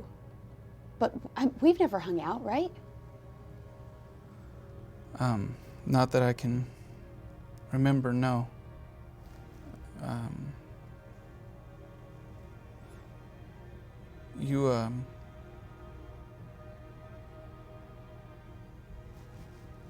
Yeah, it's crazy. You know, it's just, I wish I could remember him, because I guess we were close. Yeah, if I'm honest, I didn't even think he had any friends. So I guess it's kind of nice to find out he had a couple. Yeah. Yeah, it's... You sure we never hung out? You do kind of seem like familiar. Maybe just in class, though. I sat behind you. I lost my memory too, like some of the others, and Right. But last year I sat behind you. You lived with your dad, right? Yeah, still do. Is he okay? Yeah, a little bit too excited to get me out of the house, actually, if I'm honest, but I guess I'm spending too much time inside. And we fade as we find ourselves back in between. This thread that we're on, unlike the ones before, whatever it is they did to get through to Tibby Devon, well, it must have worked.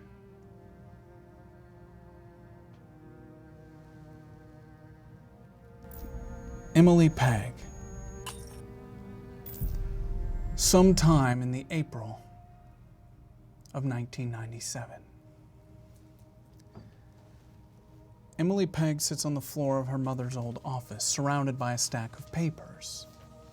She took over her mother's practice a few months ago, and what started as finding files of strange encounters in the town became a twisted web of conspiracy as she started realizing there must be something going on in this town. A majority of her mother's old clients were ex-Synchronity employees. And the stories that they told her, they painted a picture of an organization that asked its employees to embark in extremely unethical activities, strange activities that go beyond reason. It's been days of her obsessing over the details in these files. She can't remember the last time she ate, slept. But despite her exhaustion, something unusual catches her eye. A folder with the name Mallory Jenkins on it.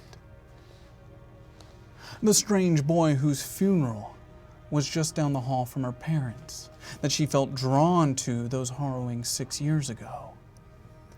The strange boy whom she shared a picture with that hung on her bedroom mirror, though she had no memory of ever having known him. One of the many strange things that remain unexplainable from that missing year. Maybe this is why she stirs, why she obsesses. Is she unknowingly searching for answers to explain the unexplainable? Upon opening the file, she sees a collection of handwritten notes addressed directly to her late mother. What the hell is this? My mom knew Mallory? I didn't even know Mallory.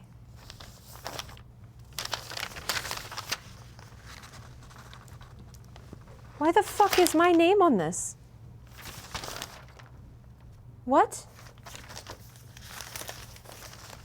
Miss Pegg, hopefully next time we have a session, Im is all right. That sounds bad, but rest assured, if you're reading this, everything's fine. Come to think of it, showing this to you will raise a bunch of questions, but I don't feel like answering.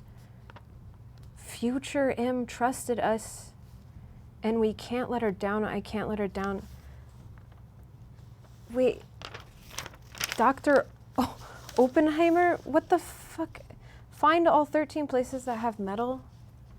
Each metal place can restore one person's powers? Was this kid like... Emily Pegg, roll your adaptive for me. Difficulty of 10. It's a D20. 15. It doesn't faze you. Something feels right about these notes. You keep digging. Well, no, he mentions Laura. What? If a clone commits a crime, are they responsible or just the person they're a clone of? I should talk to Laura. I have so many clone questions. So he also knew Laura? Wait. Billy's in this one. So is Tibby.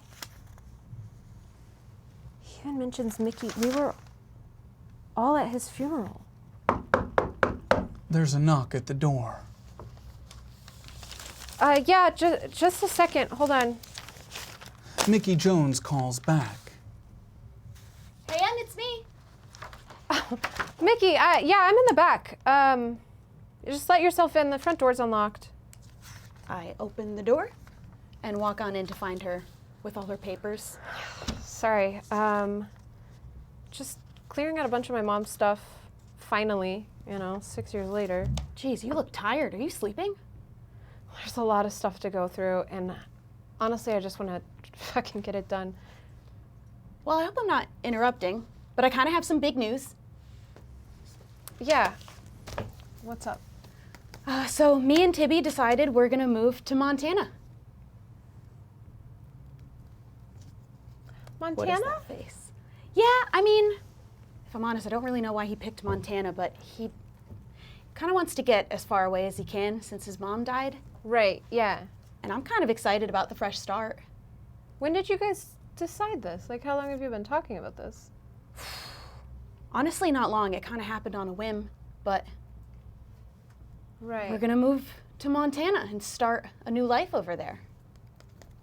But what about all the, like, things in town? What things? I mean, I hardly have a life in town. Mickey Jones, roll your right. avoidance for me, please. You happen to have a 20 in avoidance. Difficulty of 5. 18. You're very good at burying down your true feelings, keeping them hidden deep below the surface. Yeah, so I'm really excited about the move. And Montana. Are you excited?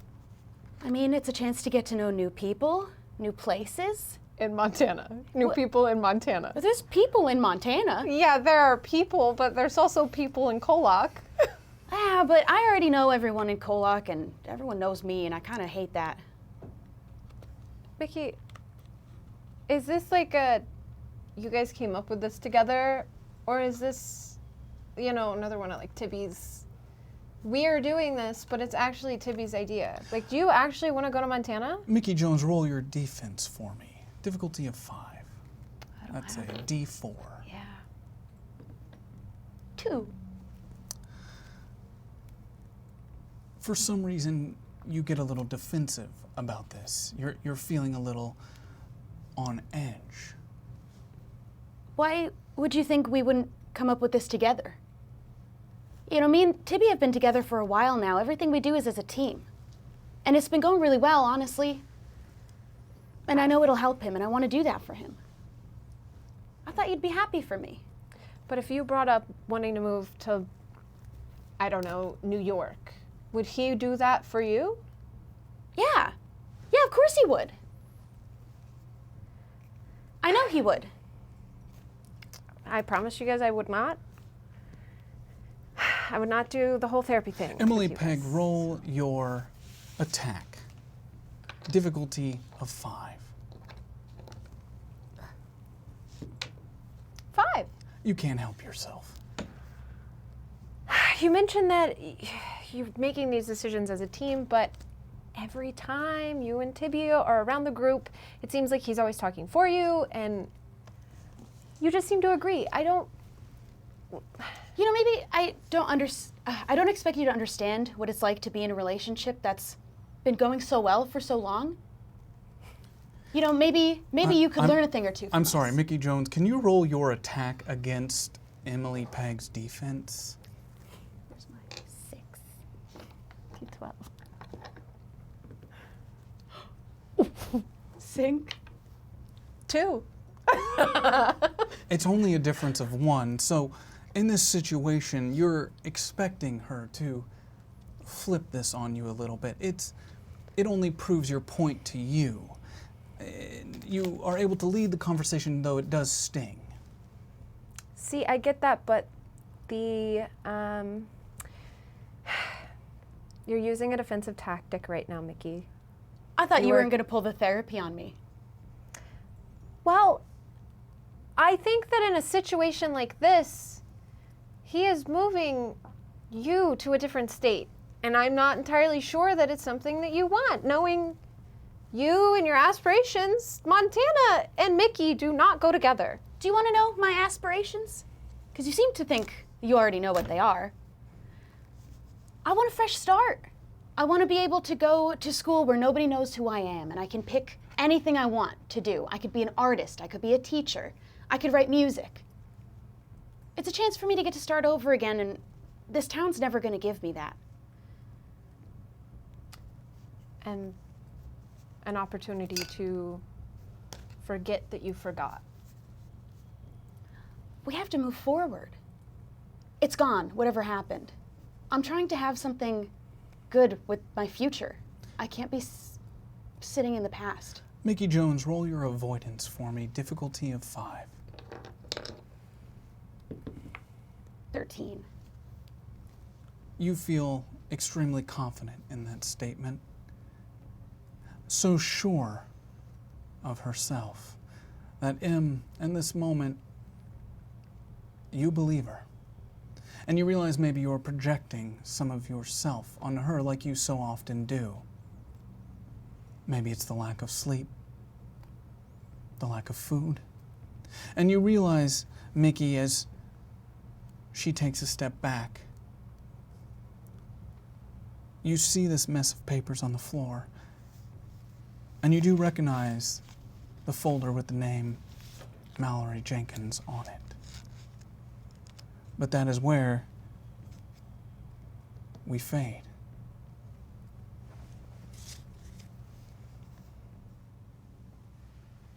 As we find ourselves back here, on a thread that I'm not entirely sure of now, and why. At first I thought it was quite possibly just to be Devin.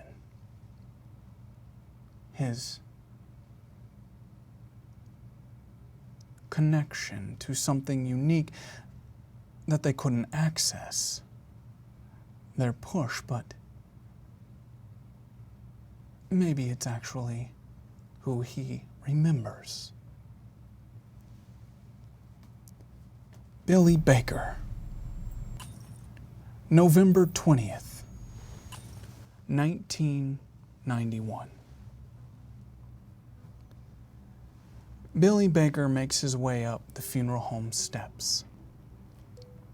He doesn't know why. He can't really explain the feeling. He can't remember the last year of his life. He knows the name Mallory Jenkins, the foul-mouthed son of the principal who worked at the Taco Bell Express. But he didn't know him, right? Not really. So why is he here? As he walks up those steps, he nearly runs into his classmate, Mickey Jones, who seems equally as confused. Hello, Mickey. Billy, right? Yeah. Hey. What are you doing here? Were you friends with Mallory? It's just, it's sad. Pay my condolences, and I used to go to the Taco Bell Express a lot, so I figured maybe. No, I don't know. I didn't really know him, I thought. But You thought? I felt like I should come. I don't know why. Yeah, I guess I'm in the same boat. I didn't think I was friends with him. I didn't think I'd be friends with a kind of guy like him, but... Yeah. But then I found this picture, and... You sure you weren't friends with him? Maybe, and maybe me, and... No, that guy, he farted in people's tacos and stuff, right? He did what? Mickey Jones pulls out one of the photos from her bag that has Mallory and Billy together in it. Huh. Hands it to Billy. Billy, I found this in my house. I think that we might have all been friends, but I don't remember. Billy Baker, roll your avoidance for me. Difficulty of 12.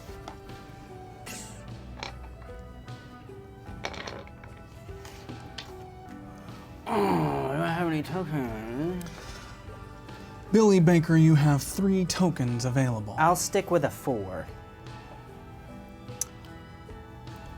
No, you keep that picture, Billy. It's important to this failed roll. As you look at it, you have no memory of that moment. No memory of how that could have happened, but you feel an immense sadness wash over you because you believe it.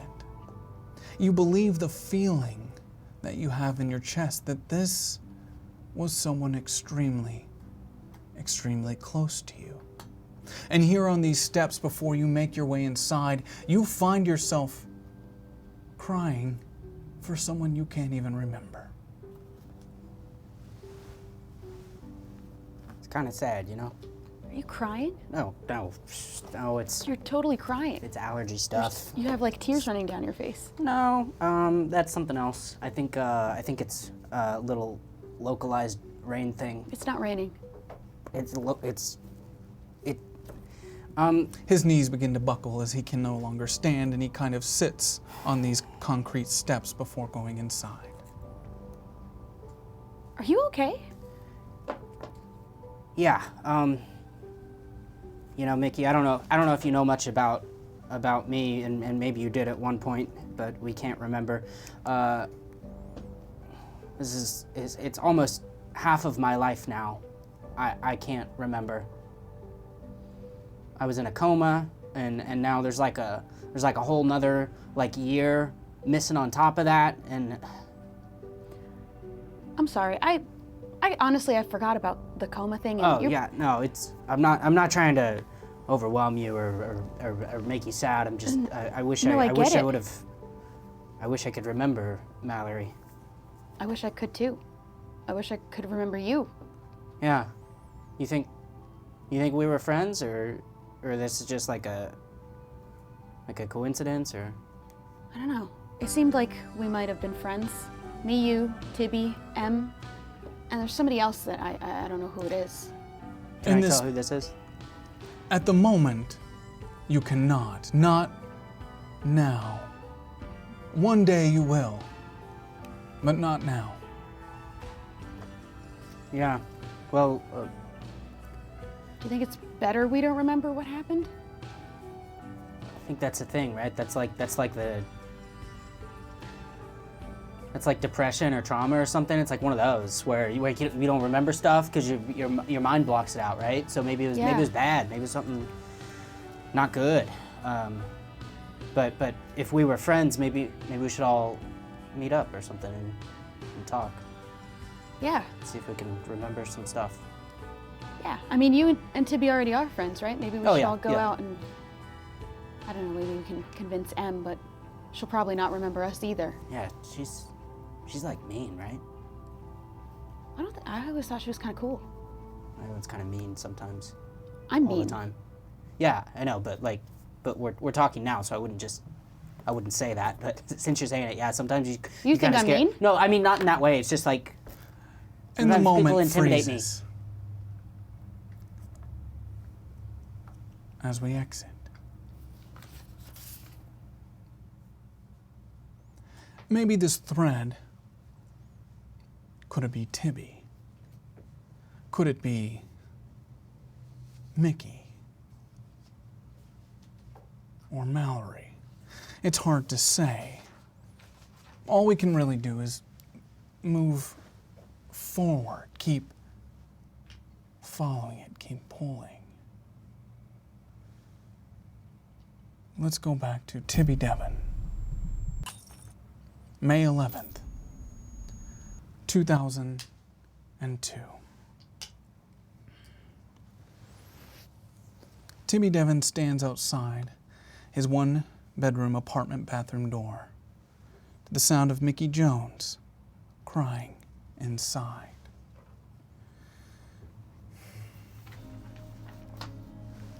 In his ignorance, he took a call with CXG, unaware that Mickey had taken a sick day.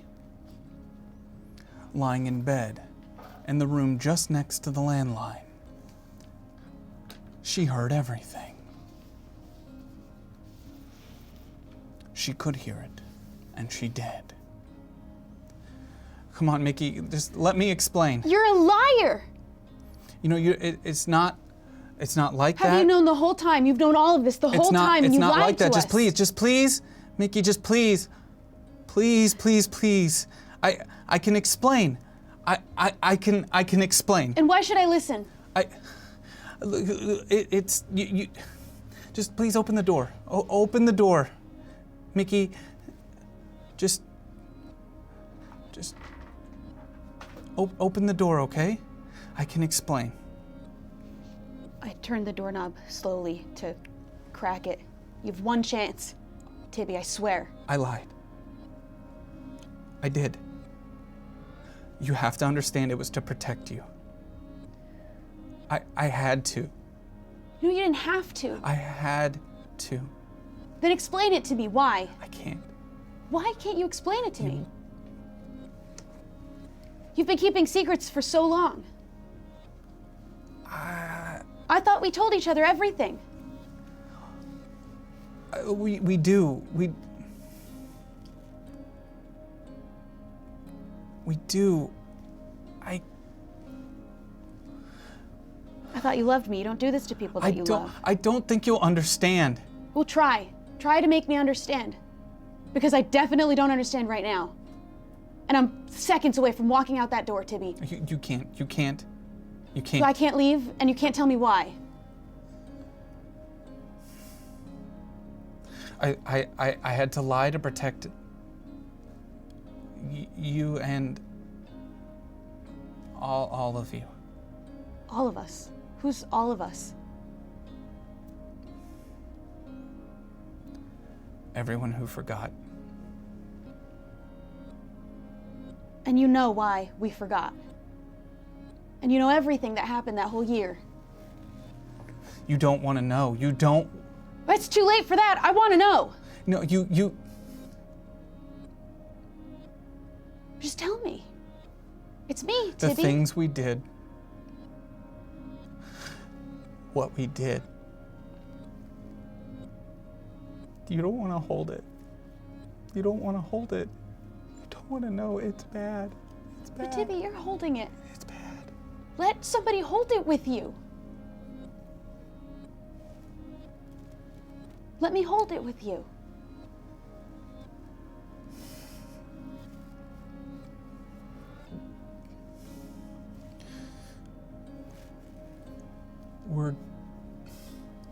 I don't even know how to start. Mickey, it's... Start at the beginning. The beginning.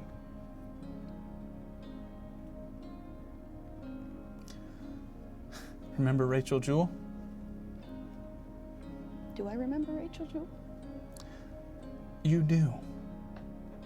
But you don't know that it's strange that you do. Yeah, I remember Rachel. Nobody else does. Well, they forgot her. That's where we began. Was with her. What happened to her? She was taken. And we tried to find her. And while we were looking, we found something else instead. Something bad. Something dangerous. We became dangerous. We were just kids. So whatever happened, it can't have been our fault. We were kids. You don't want to remember. Tibby, I need you to tell me. Mickey? I need you to explain this to me. Mickey. Australia? Europe? Is that us? No more kids? It's us. It's all of it. It's us. We did that. What did I do? I need you to at least tell me what I did. I don't think it's fair if I get to walk around and not feel the guilt if I did something bad, Tibby. You could, you're so powerful. You could kill a person with a thought. You could think of someone and you could end them with just a thought. A bad day. We're kids. You could just have a bad day and someone could wrong you and you didn't know what you were capable of. Why would I do that? Why would I use that? We thought we had to. We thought we were helping, but everything we did, every step we took, it was the wrong direction. And you don't understand, like, it's abstract to you. I want it to be abstract to you. It should be abstract to all of you. I'll take it. I'll take it, and I'll make sure it never happens again. So at some point we didn't have these powers anymore. Isn't it fixed then? For now. But that's why you can't tell them. You can't tell anybody. If you tell me everything, I will never tell anybody else. We can do it together. Roll your commutative for me. Difficulty of 12. Which one's 10? 5.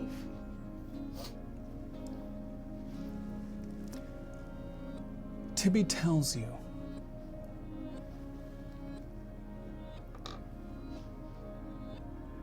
enough to make you think that he told you everything. But deep down, he doesn't believe that he ever could tell you the rest. And you have to promise me you can't tell the others. They can't know. Like, they have. You shouldn't know. I won't tell They them. shouldn't have to live with knowing what they were able to do to people. Like, they just shouldn't. It's not fair to them. I won't tell anyone. Okay?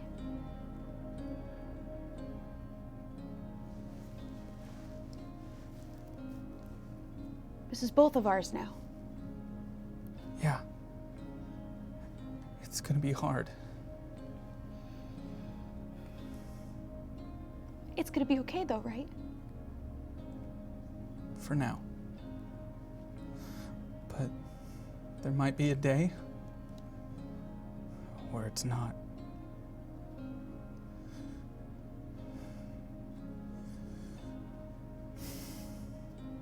You'll be with me on that day, right?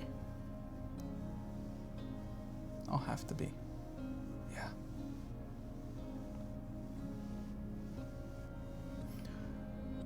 And the moment fades.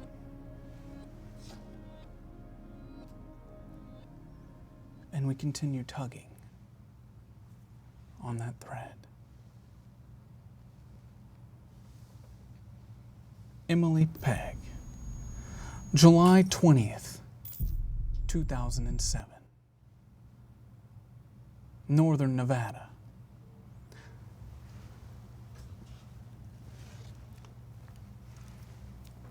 It's the wedding of Laura Bennett and Emily Pegg.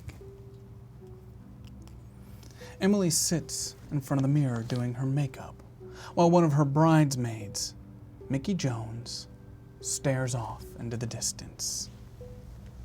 You know, I used to be so much better at doing my eyeliner. Do these look even to you? Yeah, they look great. Makeup's not really my thing, usually, but... Are you okay? Are you good?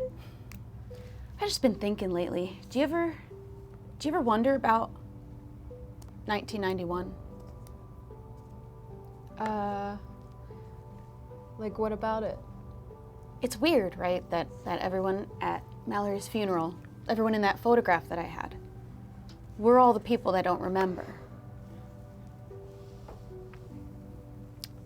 Yeah. Have you been thinking about this? Just been on my mind a bit. I mean, it's weird, right?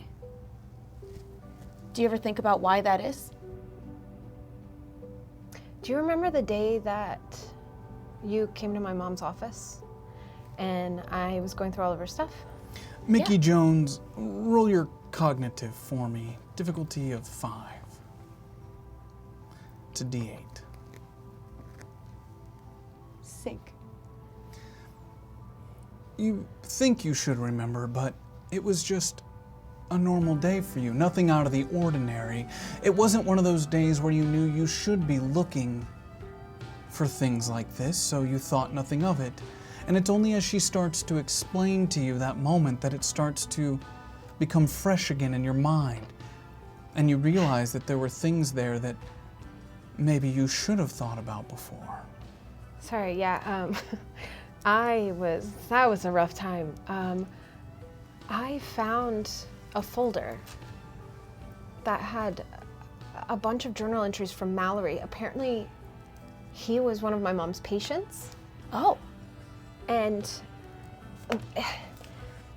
I don't remember him ever coming by the house, even before 1991, but like he came by the house to do therapy with my mom. And in these journals for the whole year, he was writing about me, he was writing about you and Tibby and Billy and Laura. But what did he say about us? Emily Pegg, roll your communicative for me. Difficulty of 7. 2. The longer you talk, the more you reveal.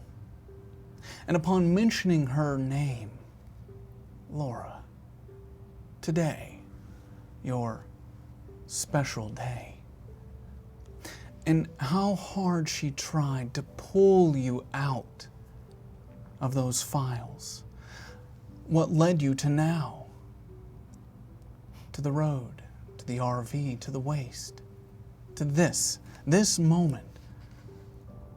You had to give that up. And you stop. Mickey Jones, you can tell that you've hit a nerve of some kind as she readjusts, goes back to her makeup. But you know, honestly, I think maybe Mallory had a couple screws loose, or... I mean, he was in therapy, so maybe his problems were a bit bigger than most. Yeah, he talked about kissing my dad once. Like my dad would ever do that. Like he kissed your dad? Yeah, a teenager kissing my dad. No way. Yeah. No one would kiss Mallory. He said my dad kissed him because he was so charming. He also said I had a crush on him. I wish I could remember him to know if he was ever charming, but I find that hard to believe. I find it hard to believe too, because he said he thought that I had a crush on him because I looked like I was gonna throw up whenever I looked at him. That makes sense. Which, maybe I did look at him at school and look like I was gonna throw up, but. Yeah, all of it must be crazy talk. Yeah, my dad would have never kissed him. I'm sorry I brought this up today. This was totally not the time. No, it's totally fine. I'm really glad you're here. There's a subtle knock at the door. Emily, they're ready for you outside. Oh God, okay. You look great. I know it's not as heavy as I used to go, but it's beautiful.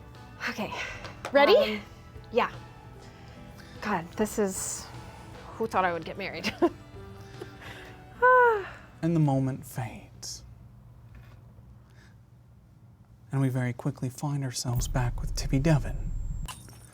July 21st, 2007. Tibby Devon drives across the constantly changing landscape with Mickey Jones next to him in the passenger seat. They make their way back to that small Montana apartment after the wedding. The drive has been quiet, like most of their drives lately. A lot of what could be said, what wants to be said, remains inside. But Tibby must know, because he always wondered. If anyone could jeopardize his plans, it would be her. And her timey-wimey unpredictability. In his mind, he doesn't know if the M he met from the future is proof that eventually all of this is for nothing, or if she was an alternate version of herself, a split-off timeline maybe.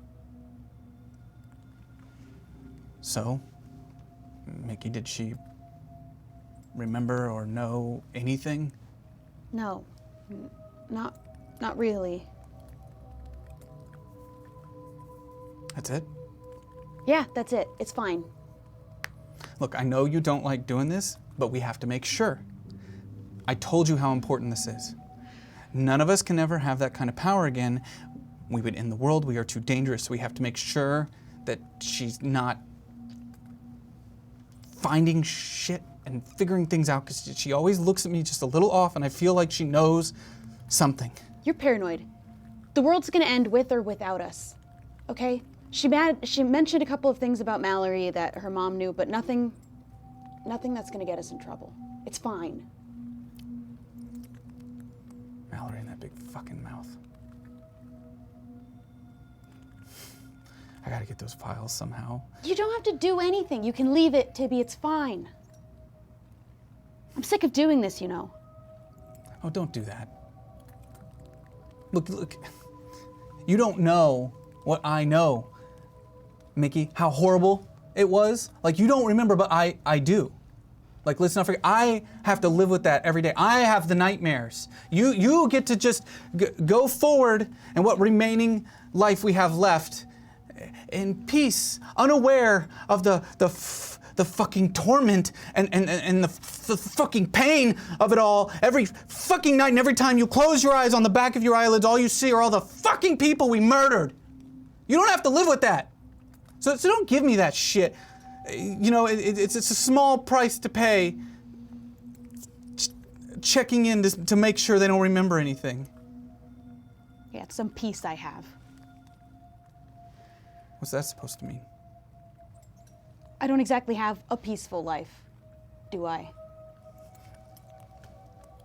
You know, I've been wondering, Tibby, why would we leave you with this? Why would we want you to carry this for everyone? You guys knew I was because of my ability, I could survive it. I was the strongest with my ability. I could overcome, and I could hopefully, in those last moments before we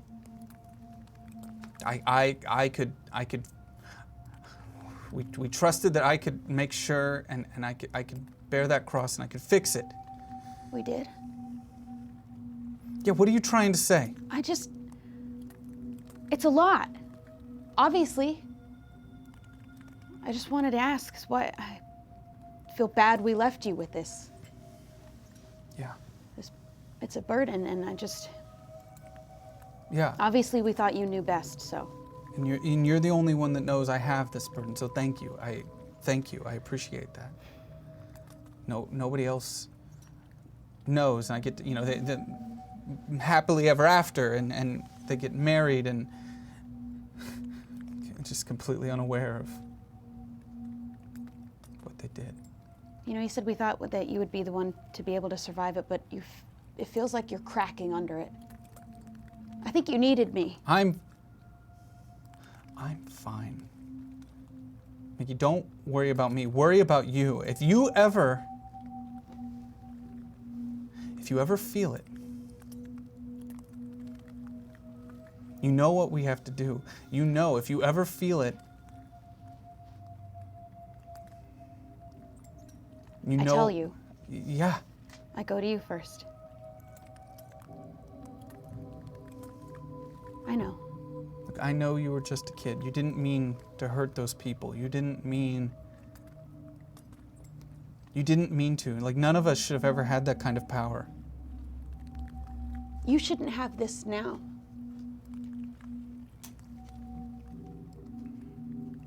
That's just the way it is. Or I'm sorry, Tibby. That's the hand I've been dealt, and it's fine. I don't. It doesn't bother me, because I know that I can see this through. I can make sure that when that day comes, more and more, I'm certain that it will, I can handle it. And we'll make sure. So, just be thankful that in the time that we all have left, you can sleep comfortably and follow your dreams or whatever, whatever little is left. Yeah. I'll follow my dreams. And the moment fades. And they just keep moving forward. Billy Baker, April 11th, 2021. Billy Baker walks into the small community diner in northwest Nauvoo on one of his photography assignments for Harmonia. While passing through, he thought he would hit up an old friend, who he now sees waiting for him in the corner booth at the other side of the diner, Mickey Jones. Hey. Mickey frickin' Jones. Hey, what brings you out here? I'm just out here working. Thanks for meeting up with me. Yeah. It's It's crazy we ended up in the same place. Yeah. Thank you for, I don't know how far of a drive it was to get out here, but... It's nothing, really. May I sit? Of course, go ahead. That's what, yeah, maybe we'll get a little bite to eat or something, I don't know. Yeah, I got a coffee on the way. I don't know if you want one, too. Yeah, I'll see if I can flag her down. Shoot, what's new? Well, Tibby got us a new place out here. He's pretty busy these days, though. He's constantly in meetings. That old fart couldn't make it out, huh? No, he's doing his lawyer stuff, but... I can't believe Tibby frickin' Devin is Who a would've thought? lawyer. Who would have ever thought he'd do the work? What kind of law stuff? What's he? Who's the big people he's representing?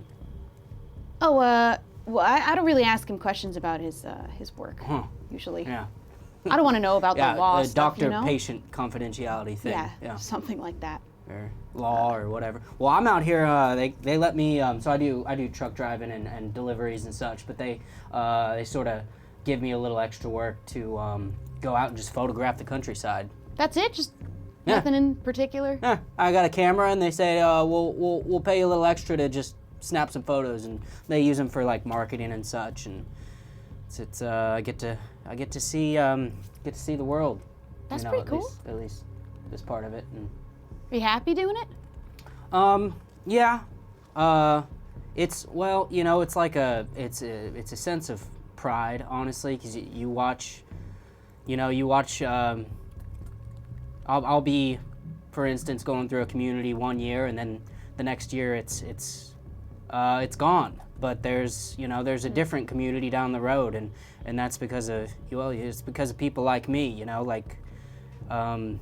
so people kind of fizzle out and pass on, and if there's not a younger delivery person in the supply chain that takes up the mantle, then that community, they kind of got to move on and find somewhere else that can provide to them. So, it has its ups and downs and such. That was a long answer for yeah, sorry. really happy. Yeah, I like it. It's great. Yeah. Fair enough. Okay. Is there a server around It's here? a bit slow in here. Well, a woman starts to pour you coffee. Thank you. Thank you so much. You? Thank you. Cream? Sugar? Yeah, could I get some sugar? Mm-hmm. Thank you. Uh-huh. Well, anyway, since living out here, I've been having a lot of more free time. Yeah? She puts the sugar. Is it like a jar of sugar, or is it like packets? Full jar. Cool. I just start pouring an uncomfortable amount of sugar in my coffee. You can now tell Mickey Jones that this is a back and forth that's probably happened many different times, and this server did not want to bring all of the sugar out to Billy Baker in this moment, but had to. What have you been up to then? There's a lot of sugar, Billy. I like it a little, what? There's a mound forming. I just wanted to. Yeah, I'll stir it up. It dissolves. Yeah. So, He fucking goes through a pound a week. I don't like it too strong. It needs you gotta cut Why back. do you even drink coffee? Just order yourself some juice. Why don't you Because get I some like the way juice? coffee tastes with sugar, okay? It's its own drink and it's good to me. It's just sugar. It's not even a drink anymore. That's not true. I can drink it just fine, thank you. Look, go have a sip.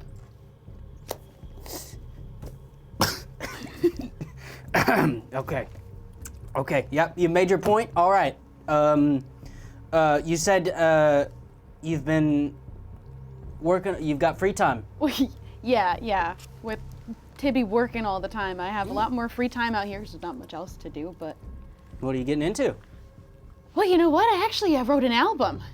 What? I kind of have a criminally large amount of just free time, so I sit around with my guitar, and I finally just actually sat down and Like wrote. a musical album? Yeah, the do you musical do any kind. singing and such, or just...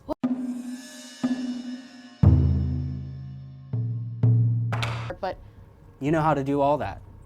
all two of those things, yeah. I mean, well, you recorded it and made an album. Like, is it like on a physical, like, record? Well, Or is it like, how's right now that it's work? just on my computer. I haven't actually shown anybody, Oh, but yeah. I finished it. I think that's pretty cool. Yeah, that's really cool. I mean, I guess there's probably not any way for me to see it. You'd have to or just listen to it, or You can how's that buy it work? when it comes out. You gonna sell it? I'll send you a copy. This is incredible. Oh man, that's big. That's awesome. Well, Yeah, good for you. Sitting around, not a lot to do, a lot of thoughts and feelings, and I was like, I should get all of this out. Yeah. Well, no, I'm not gonna make you sing me something. That'd be. Well, yeah, I'm not gonna sing. Yeah, I'll just next time I'm coming through. Let me figure out a way to how to maybe listen to it, and maybe I'll send Tibby you an can email. be around. Do you have a business card? I've got a, yeah, you know, I've got a radio. You could radio me. I don't have a radio. Do you have a business card? Yeah, I'll give you a business card. I'll go write something down after this. Yeah. Should I ask for a napkin if you don't have? Oh, I've got supplies in the truck. I don't want to bother her. Right. She doesn't care for me too much, I think. Actually, she's staring at you. I think she cares a little bit. I know, sugar's a little expensive, but if they still offer it for free, then I will take It's a what courtesy. I'm allowed. It's a courtesy that's being taken advantage of. How many other people in here have rationed their sugar so Billy Baker can have a full cup? Everyone in this diner raises their hand. All right, I get your point. Okay, I'll use less sugar next time, and in exchange, maybe everyone could be a little bit nicer to me. All right, sounds good. Why do you put so much sugar? It tastes better that way. What do you? Do you not feel like you're kind of vibrating a little bit? Are you jittery after you drink one of these? That's what coffee's supposed to do. You're supposed to feel like a little bit like pep in your step, and sugar just sort of amplifies it. Billy Baker, roll your defense, difficulty of 4.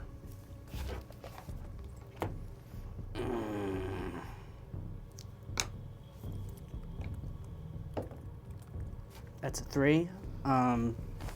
You have tokens. Yeah, I'll use a and token. You'll lose Yeah. 1 to just barely get by there. You feel a little on edge here, like you're being ganged up on, so you quickly change the subject into something, putting it back on Mickey. Well, y'all get any kids? You know, any fur babies? Any pets? No kids, no pets. Just me and Tibby. And he's out a lot, and you got a lot of time alone.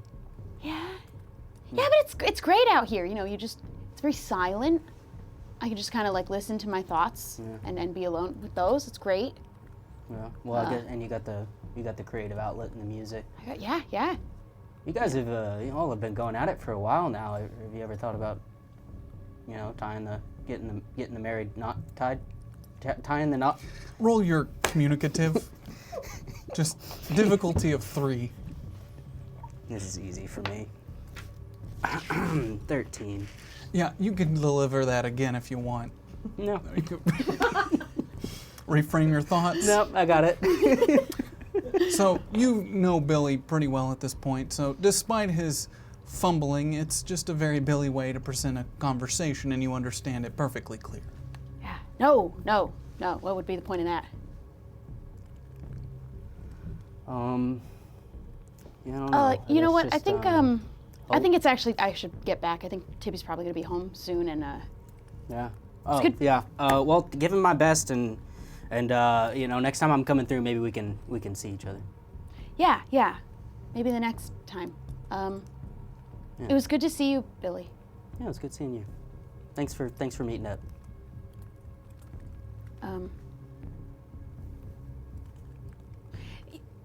Enjoy the next few months, okay? Just do something that'll actually make you happy.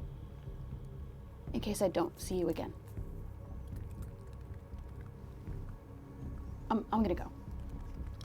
Mickey Jones quickly gets up and leaves the diner. Billy Baker, you're left standing there with your thoughts and an angry woman at the bar on the other side. She didn't even drink hers. That's a courtesy too, you know. That coffee ain't cheap. I'll get the check. Mm-hmm. Yeah. Yeah, you will. You know what? Charge the sugar. Come up with a price and put it on there. It's $65 for a pound. Oh, why don't we talk about that a little bit? Yeah, we'll talk about it. We need some help in the kitchen. How's that sound? I gotta get going. It's deliveries to make. Harmonia stuff. Mm-hmm. Yeah. Yeah. Get the fuck out of here, Billy Baker. Oh my God. All right. Bye. And the moment passes.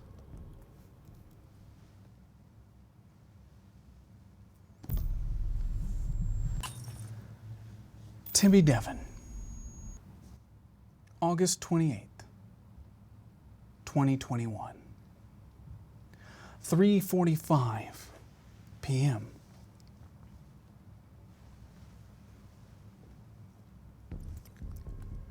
Tibby Devon and Mickey Jones sit across from each other in their living room. As a clock ticks above the fireplace mantel, Tibby knows what is about to happen. Or so he thinks. What if Impeg was wrong all those years ago? What if she didn't know how to use her power at all? He has to believe it can't all be for nothing. What he doesn't know is what will or could happen upon her return. He truly hopes, with every fiber of his being, that she will appear and then be shortly dealt with. And that'll be the end of it. But if not, okay, Mickey, let's go over it again. I don't want to fucking go over it again. We've done this 1,000 times, Tibby. We've been doing this for years. We're ready. If you feel anything at all, like we don't know how this works or if it, we don't know. So if you don't, just tell me. You know? I don't even know what it's supposed to feel like. What does it feel like?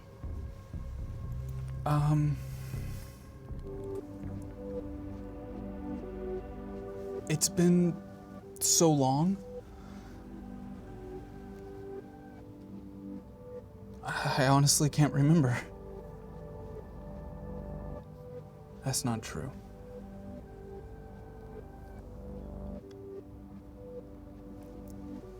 It felt like a hole in my chest that couldn't be filled. Like you could fit a universe right here. It felt empty, like everything and nothing all at once. What I remember most is when I used it. That's the part that haunts me. That unimaginable hurt. I don't want any of you to ever have to feel that, or anyone in the world for that matter. Every time we used it, it came from somewhere. We took it, we stole it. Just to use it, we had to kill for it.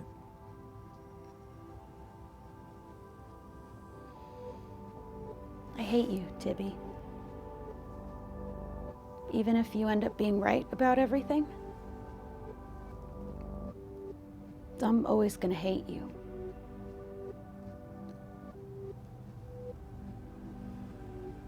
I know. I know. I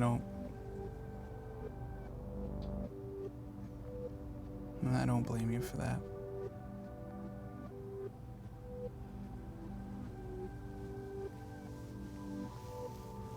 Some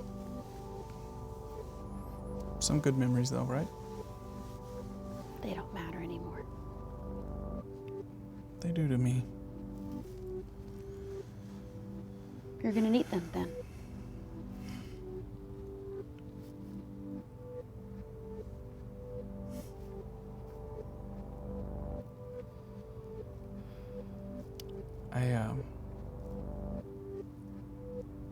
I never told you this before. We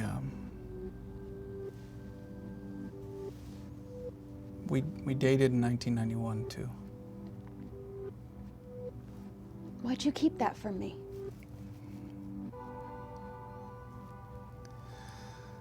I don't know.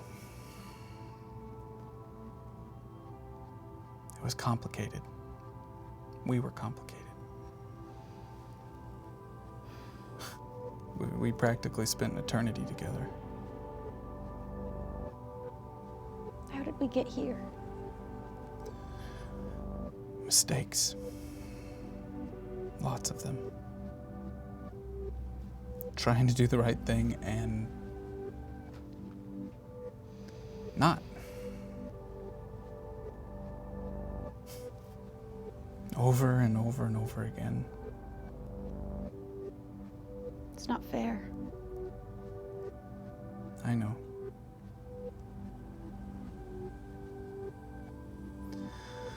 Doesn't matter though, does it?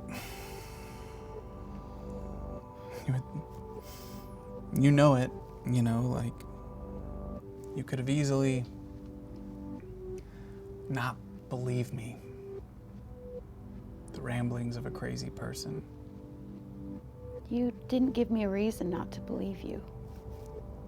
I think it's more than that. I think there's a part of you that knows what we're all capable of if we had that. You've seen how we are. The darkness in each of us. The selfishness. We were kids. Do you really think we've changed? I hope at least a little bit. Yeah. As the clock strikes 4:10 p.m., they feel it. A wave of energy passes through them. Almost like a bolt of electricity, but of warmth. A tightening of the chest. There's no questioning it now. As they both feel it and they lock eyes, they know. There's no mistaking it. What was once gone is somehow back, even if only a little bit. They both know that in this moment, Tibby was right. And unfortunately, it's the worst possible fucking outcome. Not only was Tibby right that she must have come back, but with her returning, something came back with her. Something they thought they had buried very long ago. But before they get a chance to acknowledge that situation, the phone rings. Tibby picks it up. It's Billy Baker. The fact that he so instinctively called Tibby first, it hurts. As soon as he hangs up, the phone rings again. It's CXG. They got her. He can't believe it after all this time. That one girl with enough Phobos in her to cause all of this. His worst fears, he now knows to be true. They're connected to it. If it's out there, they can feel it, and they can use it. He never wanted it to come to this, or so he tells himself. He looks at Mickey Jones, sitting strongly. He can tell just her knowing of it. She knows to look inside of it. She can feel in that instant what she can do. He needs to end this before it's too late. Tibby steps forward. Billy felt it too. He wants to get everyone together, and she's there. Just like I told them she would be. And you know what that means. I know. Tibby crosses the room with his arms held up high. His hands wrap around Mickey's neck. He doesn't think he is strong enough to do this. And he isn't. He stalls. It's okay, Tibby. I can feel it. I could kill anyone with a thought. You have to do it, Tibby. You have to follow the plan. First me, then the others. Please. I don't want to be the bad guy again. You have to rip my soul. You have to kill me. Okay. Or I'll fucking kill you, Tibby. Well, Tibby can't. Well, not alone. Anyway, he doesn't squeeze his hands around her throat. He lets the feeling guide him. He's gentle about it. He reaches out, makes Clarity a conduit without her consent. He pulls it from her into his hands, coursing through his fingertips straight to the edge of Mickey's throat, where he now acts as the conduit. And while Mickey Jones' life slips away from beneath him, he feels that moment an immense pleasure. Because somewhere out there in another universe, he gives a Mickey Jones who is near asphyxiated death a taste. That taste of extended life. He saves her. He knows it now. He can feel it. He fucking saves her.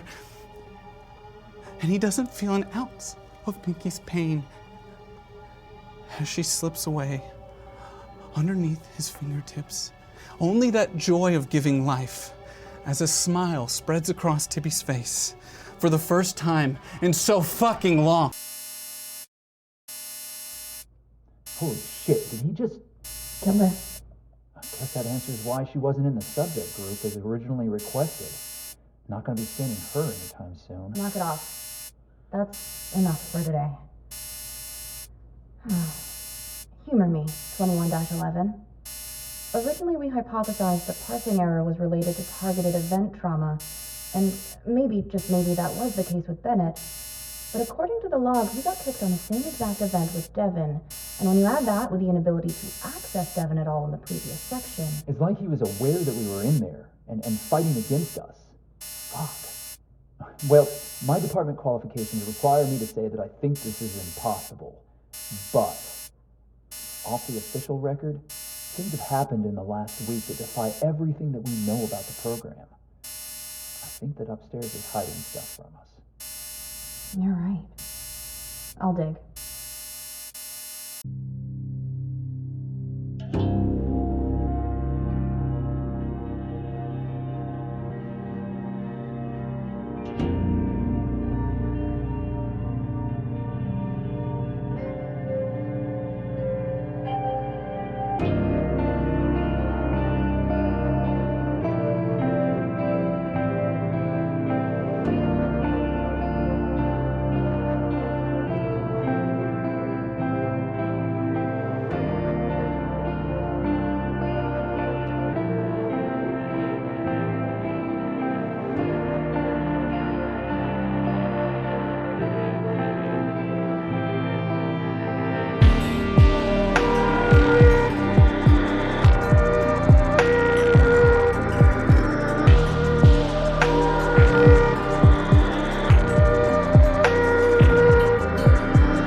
Okay, that was something. Hi, everybody. Welcome back. Hi. Let's shake it out. I'm just gonna kind of shake it out a little bit. Just gonna shake it out. Get out the stressies. We'll get the stressies out. Thank you, everybody. Welcome back. Thank you, everybody, so much for watching KOllOK tonight. Thank you, Shovel, for coming in. And we won't talk about what happened, but thank you so much. That wasn't Tibby though, right? What? That wasn't Tibby. Tibby's my friend, so he couldn't have. Some other guy. I put one big clue in there. Well, I had one line. What was the big clue for? I'm not gonna fucking tell you. One line. I don't even. It was one line. It was the sugar cost $65. Yeah, that was it. Oh my god! Oh shit! It's all coming together. That was it. This was so much fun tonight. Thank you all so much for watching, for joining us here on Fear HQ. Don't forget to hit the follow button. Seriously, I want to be really clear for the people watching that might have come from Front Page or somewhere else's. I live here. This is my garage. It may not look, this is my garage. We could open the garage door over there. We built this out in my garage. I live here. We work nonstop on the show to try to bring you something really special and unique. But at the end of the day, we're still a small husband and wife owned company, and we're getting to do really cool things with people that are awesome, like AMC Fear HQ and all the amazing people at this table. So please do hit that follow button. Think about subscribing.